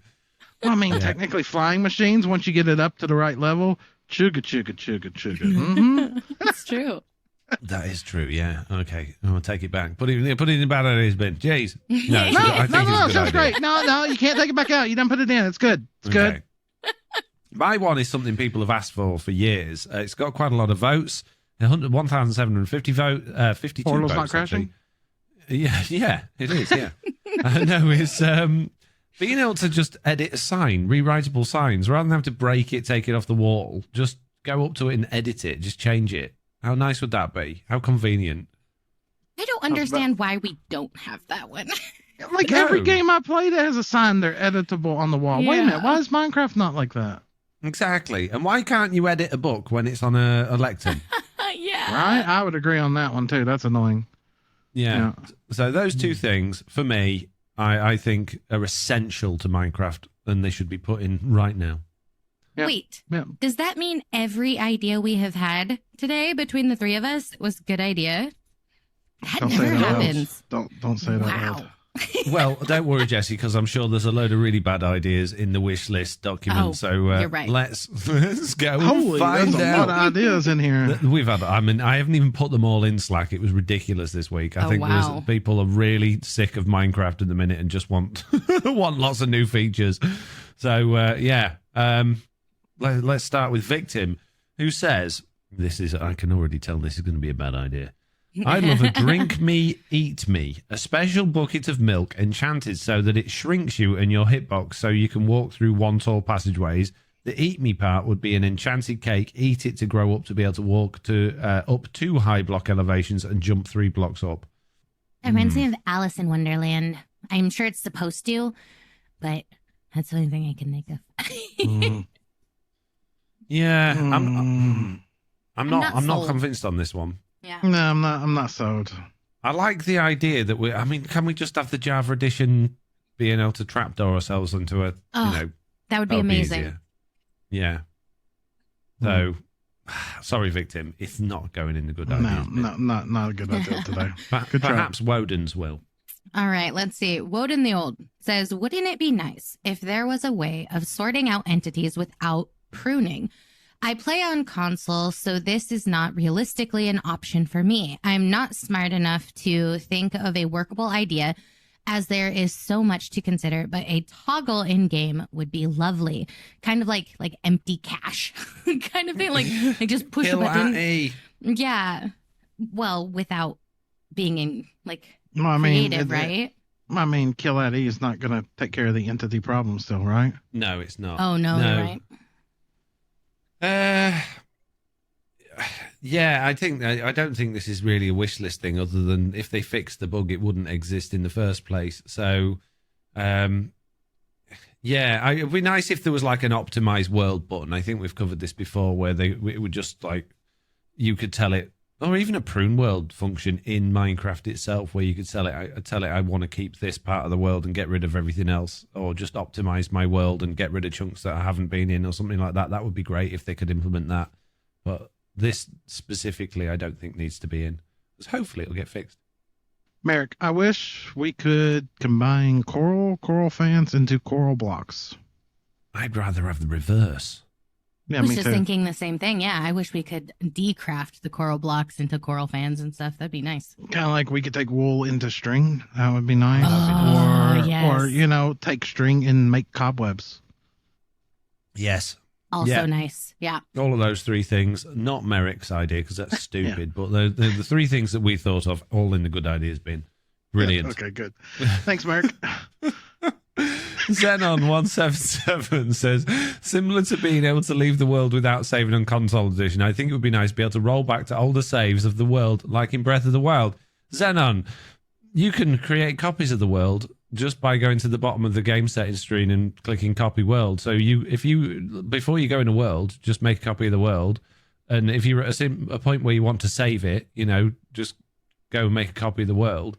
And then you can do that. I know it's not as nice as it auto-saving, but an auto-save will only give you the ability to go back like 5 minutes, unless you're making actual hard copies of the save. So kind of already exists. Why can't we just get a, leave without saving? Yeah, that would be better. Any thoughts on that, Jessiie? Yeah, I was gonna say it pretty much just exists. You just have to spend time to do it. So I don't think it needs to be any more streamlined than that. No. I don't know. It can be dangerous, though. I mean, I'll just thought this in a bad sense, okay? Foxy's in the nether. We're all on. We're playing. Foxy falls and dies, and all this stuff goes into lava. And he's like, roll back 5 minutes. Boop. And everybody rolls back 5 minutes. Yeah, but you wouldn't do it on a server, would you? Because it would be a single player world. I don't think That's where the joke was. That's where the joke was. Where you'd be like, "Oh, this is a good idea. I like it." Robot. Yeah. No. No. No. No. All right. Me as John says, that is an often repeated request. Many have suggested a carpenter or similar villager with a sawmill workstation. And they've just basically listed in the feedback all the different requests for sawmills. And absolutely. That is something, that's the one. Remember, I was like earlier, I was like, I'm trying to find the one. I couldn't remember what I was thinking. It was sawmill. I really want a woodcutter in the game. I would like to save on slabs and trapdoors specifically. Tell me why it takes stairs. Oh, that too. I mean, that one makes a little bit more sense than 6 pieces of plank equals a trapdoor. Like what? A trapdoor isn't even a full block. And you're telling me that it costs... Right. Why can't I take a slab and turn it into like 3 trapdoors? Exactly. Right? Yeah, I need a sawmill. So me as John, I'm just going to say best idea. Yes. I'm going to lean towards a yes. I don't think there's any chance of this not going in the good ideas bin, because why doesn't it exist? Why have a stone cutter with a saw on it and then be like, but wood's still really expensive? The world is full of stone. Okay, there's a lot of trees, but geez, we got I suppose we got Instamine on wood on Bedrock as well, but it's harder because they're spread apart. Stone's easy. Yeah. I mean, can I combine a different thing with my stone cutter? Like if I combine a diamond tip, I can cut wood. If I combine it with gold, I can cut this. If I combine it with netherite, I can cut, different things. Yeah. What they created when we got the new villagers, they're like, we got this fletching table. We don't really know what we're doing with it. We got this other one. Don't really know what we're doing with it. Can't think of any uses for any more. Don't think we need. Maybe instead of a fletching table, it'd be a sawmill. Yeah. Table saw. Oh. We got all these blocks, but we can't think of enough uses for them all. Okay. Yeah. Right. Give me job, I will teach you. Okay, who was that? That was Jessiie, wasn't it? So Slack on Meerkat. Meerkat. I'd like the equivalent to a stonecutter for wood and plank. Huh? There we go. We already got it. No, it's already a good idea. You're too late. Meerkat, too late to the party. Slow. Yeah. Okay. Dylan Rogers is back. This could be the same Dylan, I guess. But they might have just started using their full name. Maybe it's like, I don't know. Maybe they don't want to be DJ Chris. I don't know. Maybe. Yeah, could be. Hey, it's me again. I've always loved experimenting with redstone in Minecraft, but I've always thought that they could add more mechanical aspect to it. This might be a little modded, but I think the addition of copper was wasted on just the block. Excuse me. The Create mod, you may not have heard of it, includes many things that I would like to be added, especially a conveyor or perhaps one of the mechanical arms, both of which would move items about. They would be similar to hoppers, but with some added functionality. These would also be something for me to use. Chests upon chests of copper I have. Some other items from the mod would be too modded, but I feel this is fine. Hope it's not too long. Thanks for the pod, Dylan. Well, you can already make conveyors in Minecraft with pistons. If you put an item on a rotating belt of blocks, then the items will move along with them. Mm-hmm. So the problem is getting them off the other end, because you've got to go down at some point to have the loop, or around the corner at the loop. So you need to have like a hopper minecart underneath the last item or the last block they're going along. But effectively, it's doable. But yeah, I think some more uses for copper would be good. But I think if we're getting a little mechanical arms, I think is probably a little bit out of the realm of normal Minecraft. Oh, yeah, because they wouldn't render more than 7.5 blocks away, and they would be super laggy, and they'd have a flipbook animation. Yeah. Sorry, I just snapped there for a minute. It's okay. I love your contribution there, Jessiie. Just, yeah. That's all I got to say about that. Bad idea. Well, Sorry, Dylan. Okay. It's just one of those things, right? Sometimes you just have to know yourself just to know, it's about the nicest thing you can say.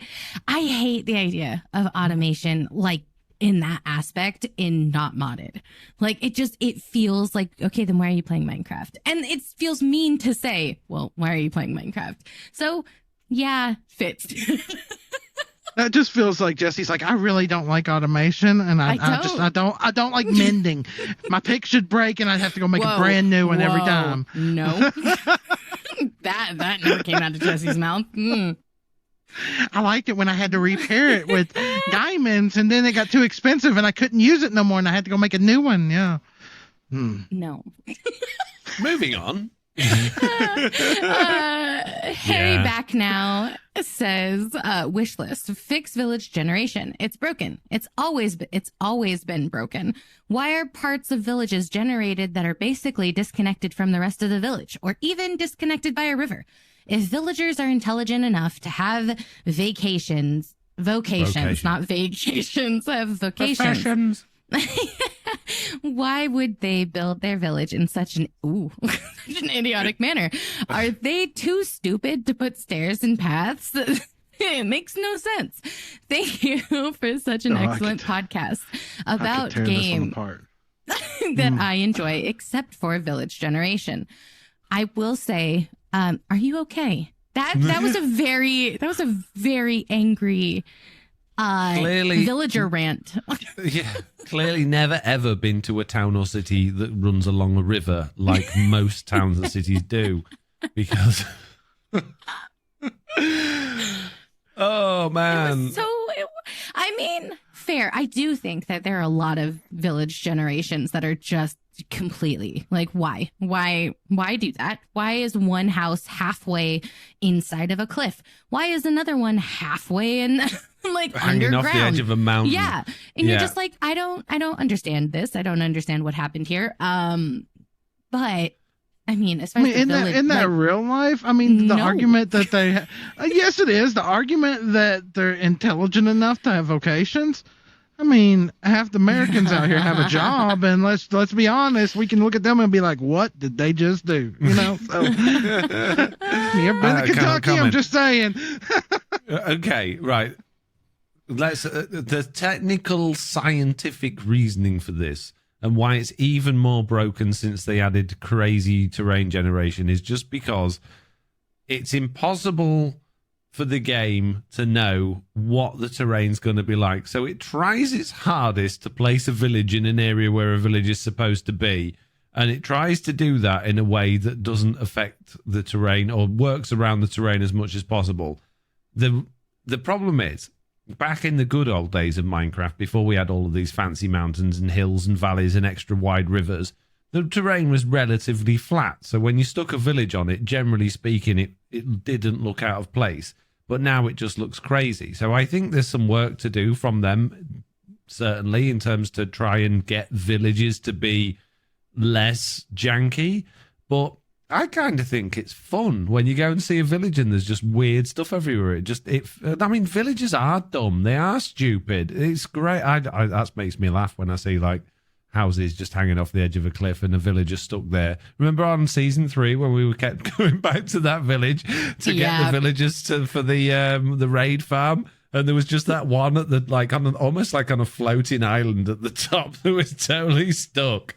That makes Minecraft entertaining. If it was real life, if it was better, if it was fixed, it wouldn't be entertaining. You know what this reminds me of? Harry Back's post here is that YouTube comment where somebody cracks their knuckles and they're like, I'm going to tell this person what for about this. That's what it reminds me of. It makes me laugh. Oh, jeez. Oh, well, there you go. It's okay. Just calm down. Just breathe and everything will be okay, Harry Back. Just don't worry about it. Just walk away from the village slowly or use the flint and steel. One of the two. Slack, you're up. Or I here with, what are your thoughts about camera shake when TNT explodes or the warden spawns? Keep up the good work. No. I don't like it. Okay, Jessie, what's your thoughts? I've never been kind of a fan of camera shaking in general. It makes me feel kind of I don't know if nauseous like is the right word. Yeah. It's like view bobbing. Nope. Kind of makes my tummy all queasy. Not a huge fan. As a player, I really like the camera shake stuff and I like the view bobbing. But as I know a lot of viewers don't like it. I think, like, going back to playing Ark, I always turn the camera shake down on that because it's like when a dinosaur's walking by, it can be this like relatively small dinosaur about 10 miles away, and your camera shake is just absolutely unreal. And so you turn it right down, and it's more reasonable. But I personally like the idea that you get a little bit of camera shake to sort of immerse you into the game a bit more when these things go on. But I know it just triggers a lot of people, so I'm not going to even suggest the good ideas bin because I know a lot of people won't like it. But I think when TNT explodes, camera shake should be essential. Yes. Anyway, Kaylee is back saying they've got lots of ideas, lots of wish list ideas. First of all, they want a bed update with more beds, sleeping beds as opposed to the types of beds, and hammocks. You can choose how long you sleep for, and you can sleep during the day. Okay, let's address this before we go on to the next one. So, I quite like the idea that you can pass the daytime by having a nap. Any thoughts? Yes. I mean, yeah. To get back at Jessiie, that's what you're thinking. I was just thinking that. Yeah, that just sounds like Slack really wants me to Jessiie suffer. going into the bed, then Slack going into the bed, then Jessiie going. No, I think there are occasions where you need the nighttime. Like when if you're in your own world, or even on a server and you're on your own, or if there's a few people and you need to go to the end portal and you want Enderman, it's a nightmare trying to get Enderman to spawn, and you're constantly waiting for night, and they're so rare to spawn. It'd be great if you could sleep through the day and get it to nighttime. I think that's a great idea. Yep. What was it? I can't remember. I think it was the Elder Scrolls series where you could choose to sleep, rest/wait, and you could choose how many hours you wanted to. Yeah, that was in Elden Ring. Yeah. Yeah, brilliant. That would be nice. Yep. Yeah, I want to sleep for a couple of hours. I want to sleep for an hour. I want to sleep for a whole day. I want to wake up I think it was wake up in the morning, wake up in the afternoon, something like that. Yeah, I would be more than happy with that.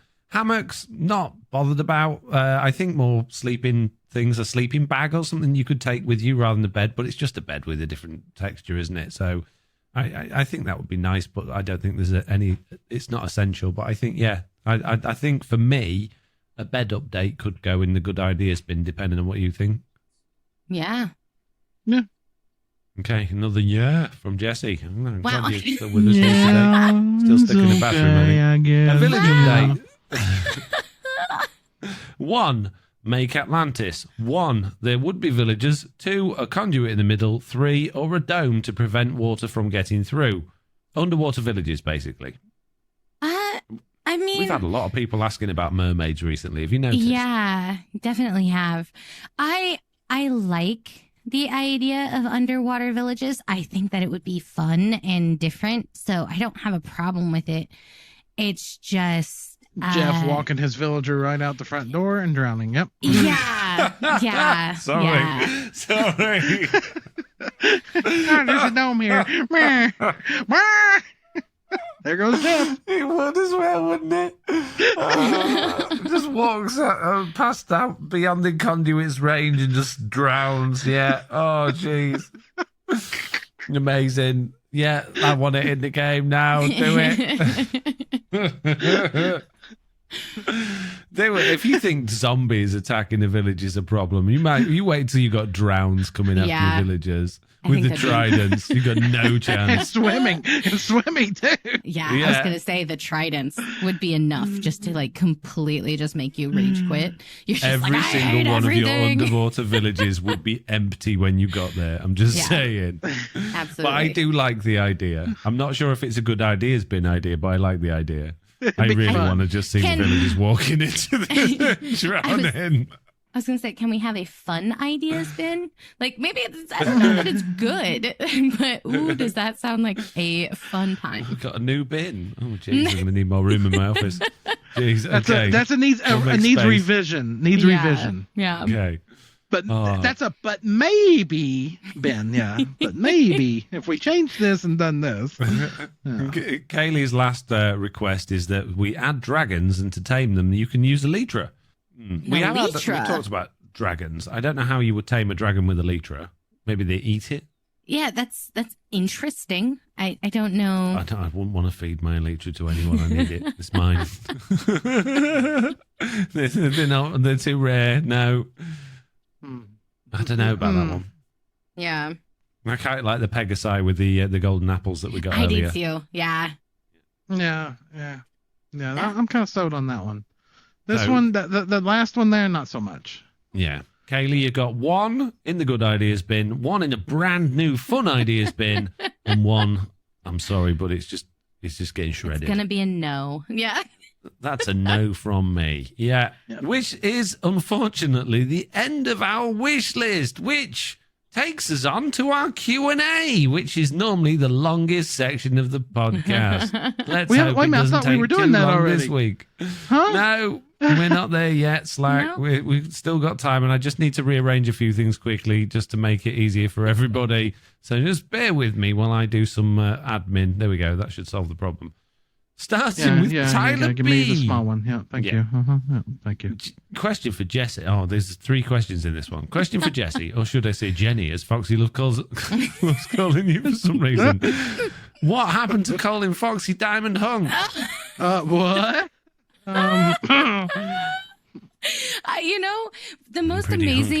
The most amazing bit of that is I had completely forgotten. Like, after that story, I was like, okay, that was really amusing. That was funny. I forgot about it. And then what was it? You were streaming and somebody mentioned it and I died. I thought that was the best thing that's ever happened. So I got to remember to call you that again, because it was brilliant. It was brilliant. The timing needs to be perfect. Well, I do need to change my channel name according to Twitch and YouTube's terms and conditions, so maybe Diamond Hunk is the way to go. Yeah, I get many more subscribers that way, although I think my Twitch streams, they may be expecting something else other than Minecraft if I did that. Jeez. Maybe. Question for Foxy. How did the YouTube strike disputes go? Also, if cookies are biscuits to you, what are biscuits? The American biscuit to you. What? How? What? What? If cookies are biscuits, what are biscuits? Well, they're biscuits, clear. What? Aw, did you not? You got to think American here, okay? American I don't know biscuits. what an American biscuit is. No idea. Really? Everyone seems to think that they're like scones, but they're not. They're no not idea. like No scones. clue. Never heard of it. Stupid. Rude. Right. How did the YouTube strike disputes go? What's that reference? You said that you were getting copyright strikes for the game. Oh yeah. The game. Oh music. no, yeah. No, I didn't win. Oh, well, that's rude. Yeah. It went exactly how I thought it would go. No, this is our music. We want all your money. Okay, mate. Fair enough. I won't argue anymore. Does that 6 hours of YouTube videos a week include copyrighted content anymore? No, I'm very careful. Not anymore, right? It's not worth it, right? That includes editing and thumbnails as well. I got to make a video a week in 6 hours, including editing and thumbnails. But I'm going to be doing like 3 YouTube streams a week, so that'll be lots of Truly Bedrock streams. So I'll have lots of stuff going on in the videos, just not necessarily in the videos. So I think it'll work out. Anyway. Hi, my name is FoxyNoTail. Welcome to the next Truly Bedrock episode. I'm going to go live here. If you want to catch this part of the video, go watch this VOD. I've only got 6 hours. Question for Slack. The bugs you had last week, didn't you just love holding yourself back? It felt like one of those moments when you really need to go to the bathroom. You just try to hold it as long as possible until you get to the bathroom. Yeah. No, that was quite entertaining. You probably can't remember, can you, Slack? Most of the time I play that up. It just really doesn't bother me. Yeah. No, it really bothers him. Keep it going. It's really entertaining. Look, she's coming back over to the UK next week. I'll send her after you. I mean, what? Okay, fair enough. Sounds good. Love giving me that drama. Jeez. Jessiie. Oh my goodness. So Victim says, simple question. In the next major update, 1.20, do you want to see more fantasy material or more realism? I ask this because it seems like many good ideas get ruined due to quasi-real parallel issues. I thought Victim listened to the podcast. Clearly not. that's what I was about to ask. I was like, apparently Victim doesn't listen at all. They just, they're off in their own world here and their own thing. Yep. They played the first 5 minutes and like, this is boring. I'd rather listen to the silky smooth pixel riffs that caresses my ears than Foxy's chainsaw of a voice. Wow. Thanks, Victim.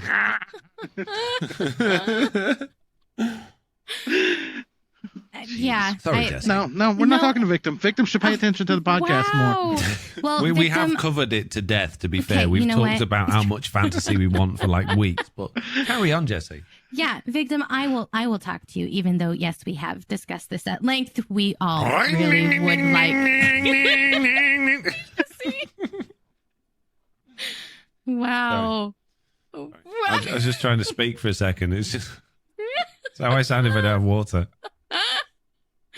Terrible people. Terrible people. Carry on, Jessiie. Sorry, I won't do it again. No, that was it.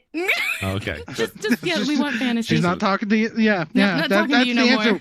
We're not talking to you, Victim. We want fantasy. That's it. Now go back to your corner and listen to the podcast again. Wow. Yeah, start. No skipping. No skipping. Okay, let's see if Big Lo's we only get ads at the beginning and the end of the podcast, so feel free to cut out the middle 2 hours. Just what? Jeez.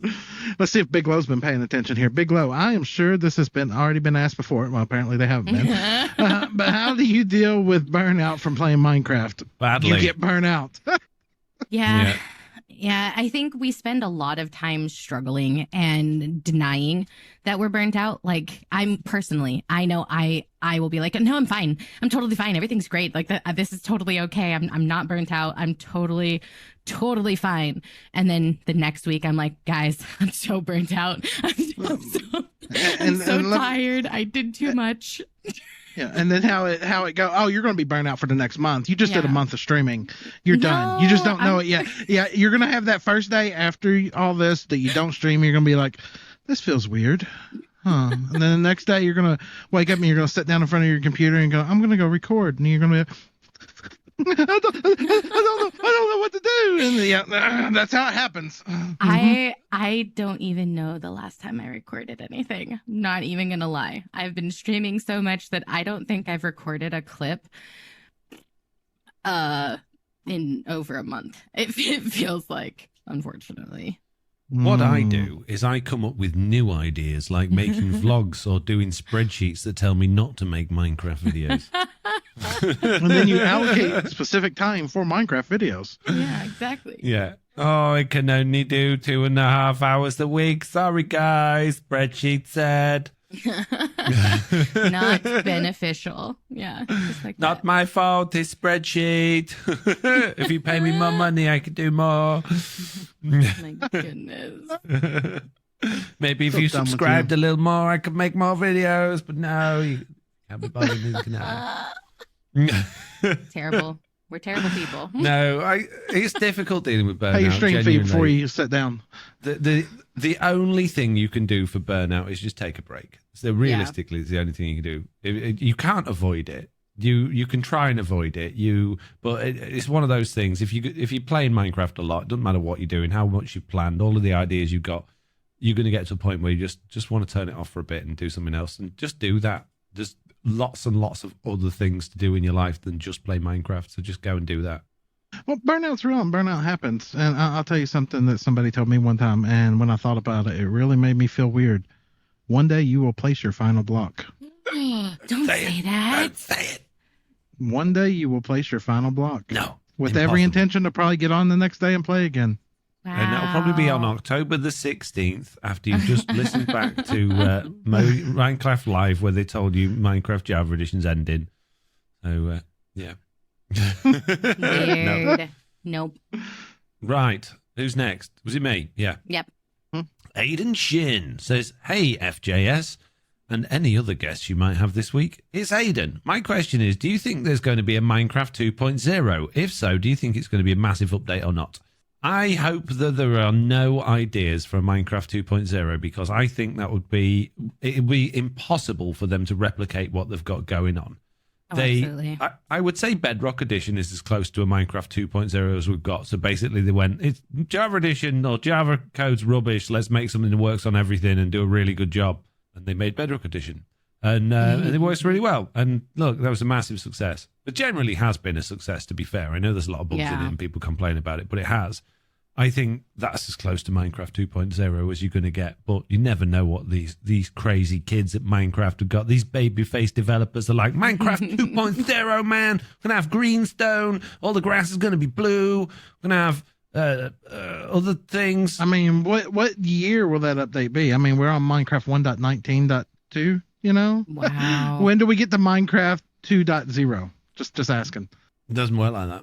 What do you mean it doesn't work like that? But what if we want it to work like that? No, it doesn't work like that. It's whenever. Well, then it's a rubbish idea. No, it's not happening. Okay. It's not a wish list anymore. It's not an idea. It was a question. Well, it's a bad question. Okay.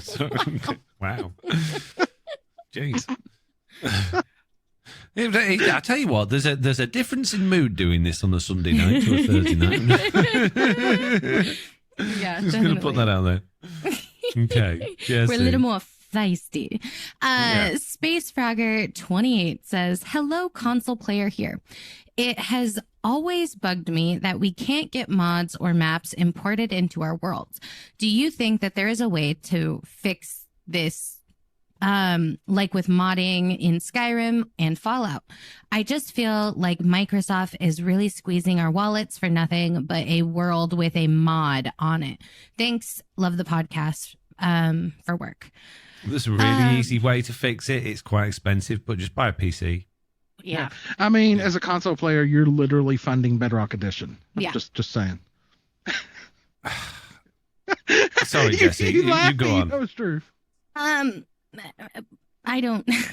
So here's the thing, right? I know nothing about technical stuff like that. I don't understand why there might be a reason that it's harder to do on consoles than it is on like the computer, or if it literally is just them being a little bit of a butt and being like, nope, you have to pay for it. So I don't know. It's hard for me to have opinions based on something that I have zero knowledge of. Either way, all I know is it sucks. Like I feel really bad because I have a lot of people who play console in my life, and they're just like, this is awful. And I'm like, oh, I'm sorry. I wish I could fix for you.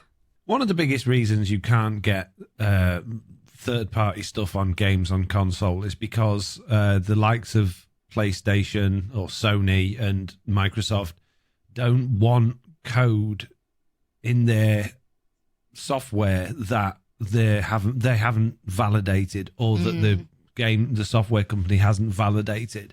And as much as an add-on for Bedrock Edition is, I don't think there's anything you could put into that would actually cause a problem on a console, because it's very limited in what you could do.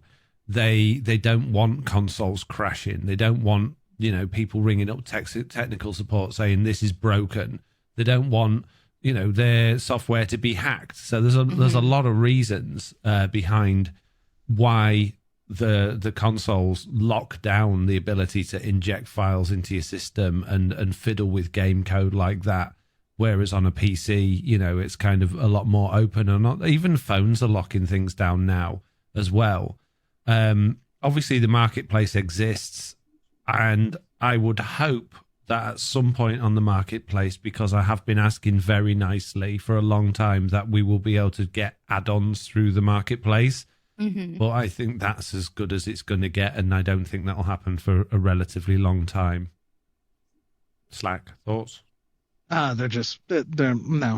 won't do it. I mean, not anytime soon, like you said. They're going to use the argument of shielding the kids more than anything. And I'm not saying it in a bad way, but most of the console players are kids. Younger. I know a lot of adults have third-party stuff. Exactly. And then who do you hold responsible? Okay, so the parent walks into the room, sees the child playing Minecraft with a texture pack that they shouldn't be. So who's responsible there? Is it Minecraft? Is it Xbox? Is it Microsoft? And the easiest answer is just be like, yeah, no. That's why they don't allow third-party access to servers, except for their sponsored servers or approved servers. Servers that at the end of the day, if they violated the rules, they could shut down. Yeah, that's That's true. If something happened controversial on, say, like the Hive or something like that, Microsoft or Minecraft could pull the plug with them. I guarantee you they could have that server off of there in a hot fix. Oh, yeah, definitely. Well, not even in a hotfix. They can do UI changes directly to us without needing an update. That's how they do all the experiments and things like that. So that's literally a switch at their end. Yep, exactly. That's why the consoles will not get access to third-party servers like that. No legitimate easy way.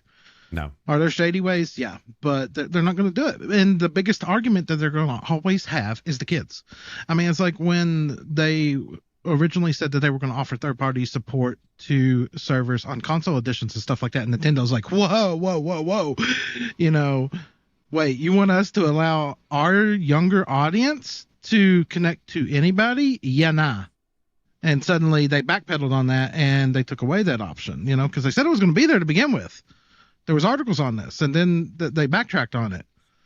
But it's interesting, you know, as well, because it does work in Microsoft's favor. So obviously I'm marketplace partner, and I've put out a couple of skin packs on my partnership. That's all I've done so far.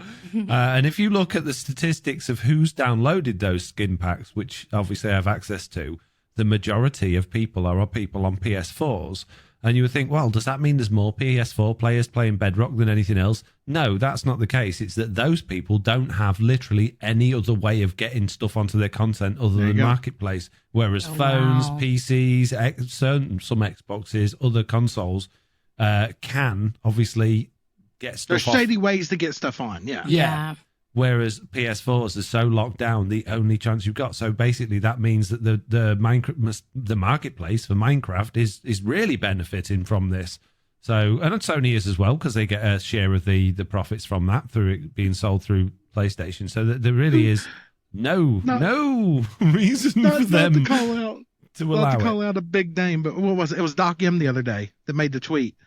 Because he loaded up the new launcher, and it was an advertisement for a marketplace map for Bedrock Edition, and his tweet was just like nothing but a rant about it, you know? Yeah. Like, welcome to Bedrock. Yeah. And he wasn't even getting on Bedrock. He was launching Minecraft with the new launcher, and they were forcing marketplace content onto him, and he's just like, really? Mm-hmm. Goodbye, Java Edition. See you again one day. Oh, who's next? Is it me? I think so. Is it Balrog? Yeah. Yes. Hi, FS and Big J. Oh, you're Big J now. Big J. What is your most memorable I should have died just then moment in Minecraft? You guys go first. Because all of the ones where I should have died, I probably died. Did. Yeah, that's what I was just thinking. All of the moments where I can think of that I should have died. I in fact died. Oh no. In hardcore. I think it was. It's okay, Foxy. I think it was PvP. I don't remember what server. I think it was Golden Games.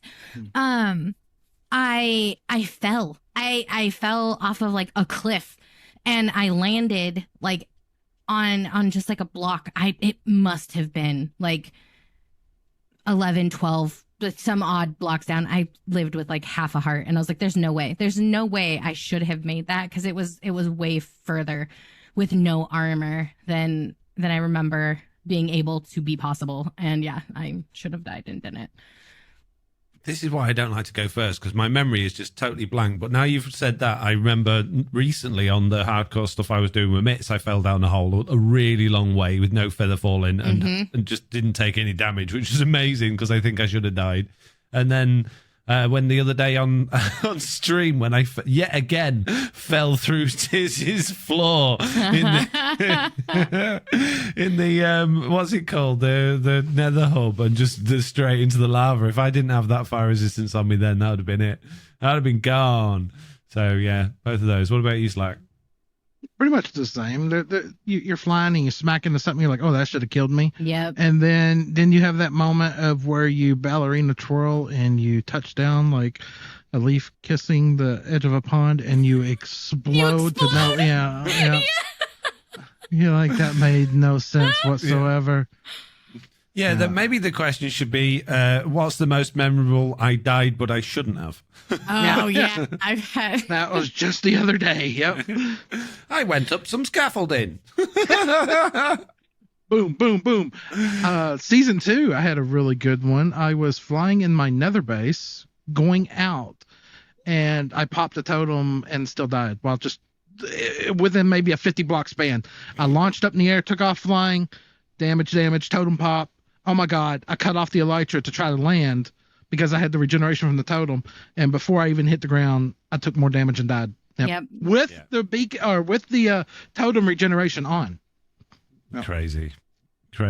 There've been so many times when I've just been like, how have I died? I've done nothing. What? Why? What? I feel like I have had many of those, like randomly flying, and like a minute ago I hit a leaf block, and then seriously a minute out I explode, and I'm like, what? No. Yep. That happened. As far as one of my most memorable ones ever would be Foxy falling into the trident killer with the wither skeletons and it killing him. And then there's points of view from this on both of our videos. Like, I watch him die, he dies, he respawns, and he goes, Slack, I really hope you don't have a burnificator on the end of that. And my camera just turns and looks at the burnificator. And I'm like, uh-oh. Yeah. My stuff's filtering through. Oh, yeah. Oh, excuse me. Oh, wow. Oh, thank you, Slack. Oh. Okay, right. The final question is from Keen Antita, who says, we all know there are so many more Minecraft players on Bedrock for obvious reasons. However, the Java content creator seems to have much bigger follower-subscriber numbers. Do you think that's because the market is flooded with so many more Bedrock creators due to its larger player base, or the fact that Java has been around so much longer? My personal feelings on this are that it's definitely Java hit the ground running at the same time YouTube started to take off, which is why I think Minecraft has just become, it was just everything at the right time, and why Minecraft snowballed so much at the beginning. The creator base, I wouldn't say there's more Bedrock Edition people actually creating YouTube content. I'd still say there's more Java people doing that. But yeah, I just think it's the right place, right time, and getting involved with the right people, and just being good creators as well, you know. So it was different.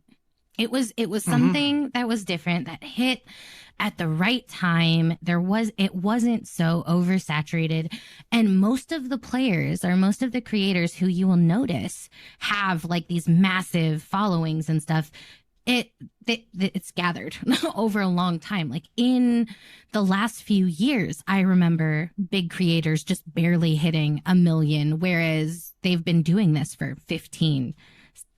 10, 15 years. And you're just like, wow, that took forever. So it's not that, it was super easy for them. It took time. They just had that benefit of being around forever. Yeah. And some people are going to blow up quick. Some people are. Yeah. And some people, it's going to be a grind. And a lot of these people, they've grinded. Yeah. Beardy's an example of blowing up rather quickly. Yeah. But let's look at some of the harmonists. Some of them were really big, and then some of them was a slow grind. You got to be able to put the work in. I think the biggest thing here with that question is, you're talking about many more Bedrock creators due to the larger player base. No. I'd say what you're seeing now is everybody and their brother wants to be a streamer or a YouTuber. Why? Because people sat at home during the pandemic, and so many people, to make extra money, started playing video games and stuff like that. Like all of us, we were in this before that. But now so many people have got a taste of that everybody and their brother wants to be a streamer or a YouTuber now. Everybody. Yeah. To be honest, I mean, that was already coming before we had the pandemic. That was already like I want this as a career choice at school type thing. But I think it just really took off during that period. And you just see people now it's going to come to crunch, though. Now it's Yeah. going to come to a crunch now because the economy is going down for all of us. We can all see it. It's going bad. Oh, yeah. So now you're going to see who really wants it if they want to do that. Yeah. Because I think all three of us would agree there's nothing easy about this. No. There's nothing easy No. about Unless you've this. got a partner or, if you live at home with your parents or you've got a partner that's got an income, if you're doing this at home and trying to pay the bills and if you've got kids and stuff like that, it's going to be really hard unless you've got some really big numbers because advertising revenue is going to go down because people are going to be spending less. You're going to get less people giving you subs and gifted stuff and bits because of the crunch. They're worrying It's about gonna be how hard they're going for to the next provide few years. themselves for food for their own family when, like, just the cost of meat's like tripled and the cost of anything's tripled and the cost of gas is tripled and and it sounds ridiculous, but the cost of electricity in the UK is going to be going through the roof soon, and it's a very electrical intensive job. If you're working from home to 10 hours a day, you're just running up the bills unless you're really careful. It's costing you money. So and then Twitch does that thing where they're like, oh, we're going to restructure all subs where they cost less. yeah. And they take more of a cut, and they it's a real tricky one, and I think it's going to be hard for a lot of people. So trying to come into this, become a marketplace creator, and add to that overly saturated thing instead. You need a partner, Right. My money, give me money. And on that note, that's the end of the questions. If you would like to ask us a question, then you can do by emailing us at news@theminecraftupdate.com and put question in your subject line so we know it's a question. Or you can fill out our handy form on the minecraftupdate.com website. Or you can join our Discord, which is very fancy and very nice and full of very lovely people. And leave a question there. What, the Discord? Yeah, not the website. Oh, okay. The website, just because of those comments we got, is just staying unfinished. Okay, sounds just fair. one of those things. Like, oh, you need to do your work. No, that's it. Now I'm going to prove to you we don't need to. Right. Unfortunately, guys, that is obviously the end of today's podcast. Other than to tell you what we're going to be doing this week, starting with Jessiie, who's probably got something to do with streaming, I would imagine. Yeah, so the rest of this week, I'm going to be streaming out until, or that'll be finishing up my daily streams in August. And then we're going to start an actual schedule. So I'm pretty excited. Other than that, I'm so sorry in advance. I don't know when the next video is going to be because I haven't recorded anything. What about you, Slack? Yeah, everything's out the window until Jen returns home. Then it's set down and make a schedule and proper planning because I've let things suffer for too long. Okay. Well, tomorrow morning I should be recording an hour of YouTube video, followed by going live for 2.5 hours on YouTube, then followed by lunch, then followed by another hour's worth of making YouTube video, and then being busy from 2:30 p.m. However, because we've recorded the podcast on Sunday instead of Thursday, I'm going to have to shufty my first week's worth of scheduling around already. Jeez. That's not a good start. So, no, we're going to be doing podcast editing for probably an hour and a half to 3 hours to 4 hours. You better go get you some coffee right now. Yeah, Right. I know, right? Stay up a bit. Jeez. And on that note, I'm going to say the same thing I say at the end of every single podcast. And as if you leave us a really good question, don't expect a really good answer. That wasn't bad, I don't think. Yeah, that one actually wasn't terrible. I like that one. Yeah, I kind of agree with that one. Yeah. There we go then. Did you just come up with a catch line? I think so. I think I got it, guys. Wow. We're growing. Yes. Finally. Only took 30 some odd episodes. Yeah. Good job, Foxy. Good job. Nailed I it. hope I remember it Self next five. week. Oh, you'll forget. Yeah. Oh, yeah. Totally. Yeah. Jeez. Well, someone will hear that. Someone will get to the end of the podcast and they'll hear that, and that'll be it. That'll make my day. If you heard that, just let me know in the Discord or somewhere. Just let me know you heard it. Well, it definitely wasn't Victim because Victim doesn't pay attention that long. It was Skips. He just listens to the adverts at the beginning and the end. That's it. He's in it to help us out. He doesn't listen to the podcast, waste his time. He just advert, then sneaks over to Pixel Wrist with his smooth, silky voice, and then comes back for our outro adverts. Thanks, I mean, can you get us a voice modulator to make us sound like Pix? Maybe that'd help. Yeah. Right? We'll just hire Pix. He can't be expensive. He's, not much of a big deal these days. Jeez. Definitely has all the time in the world. Yeah. Yeah, he doesn't do much with his time, does he? Yeah. Nah, just streaming, recording, and things. Yeah, no. Yeah, making very entertaining videos. Jeez. Yeah, good talk. On that note, I'm out. Yep. Oh. Bye. Bye. Bye.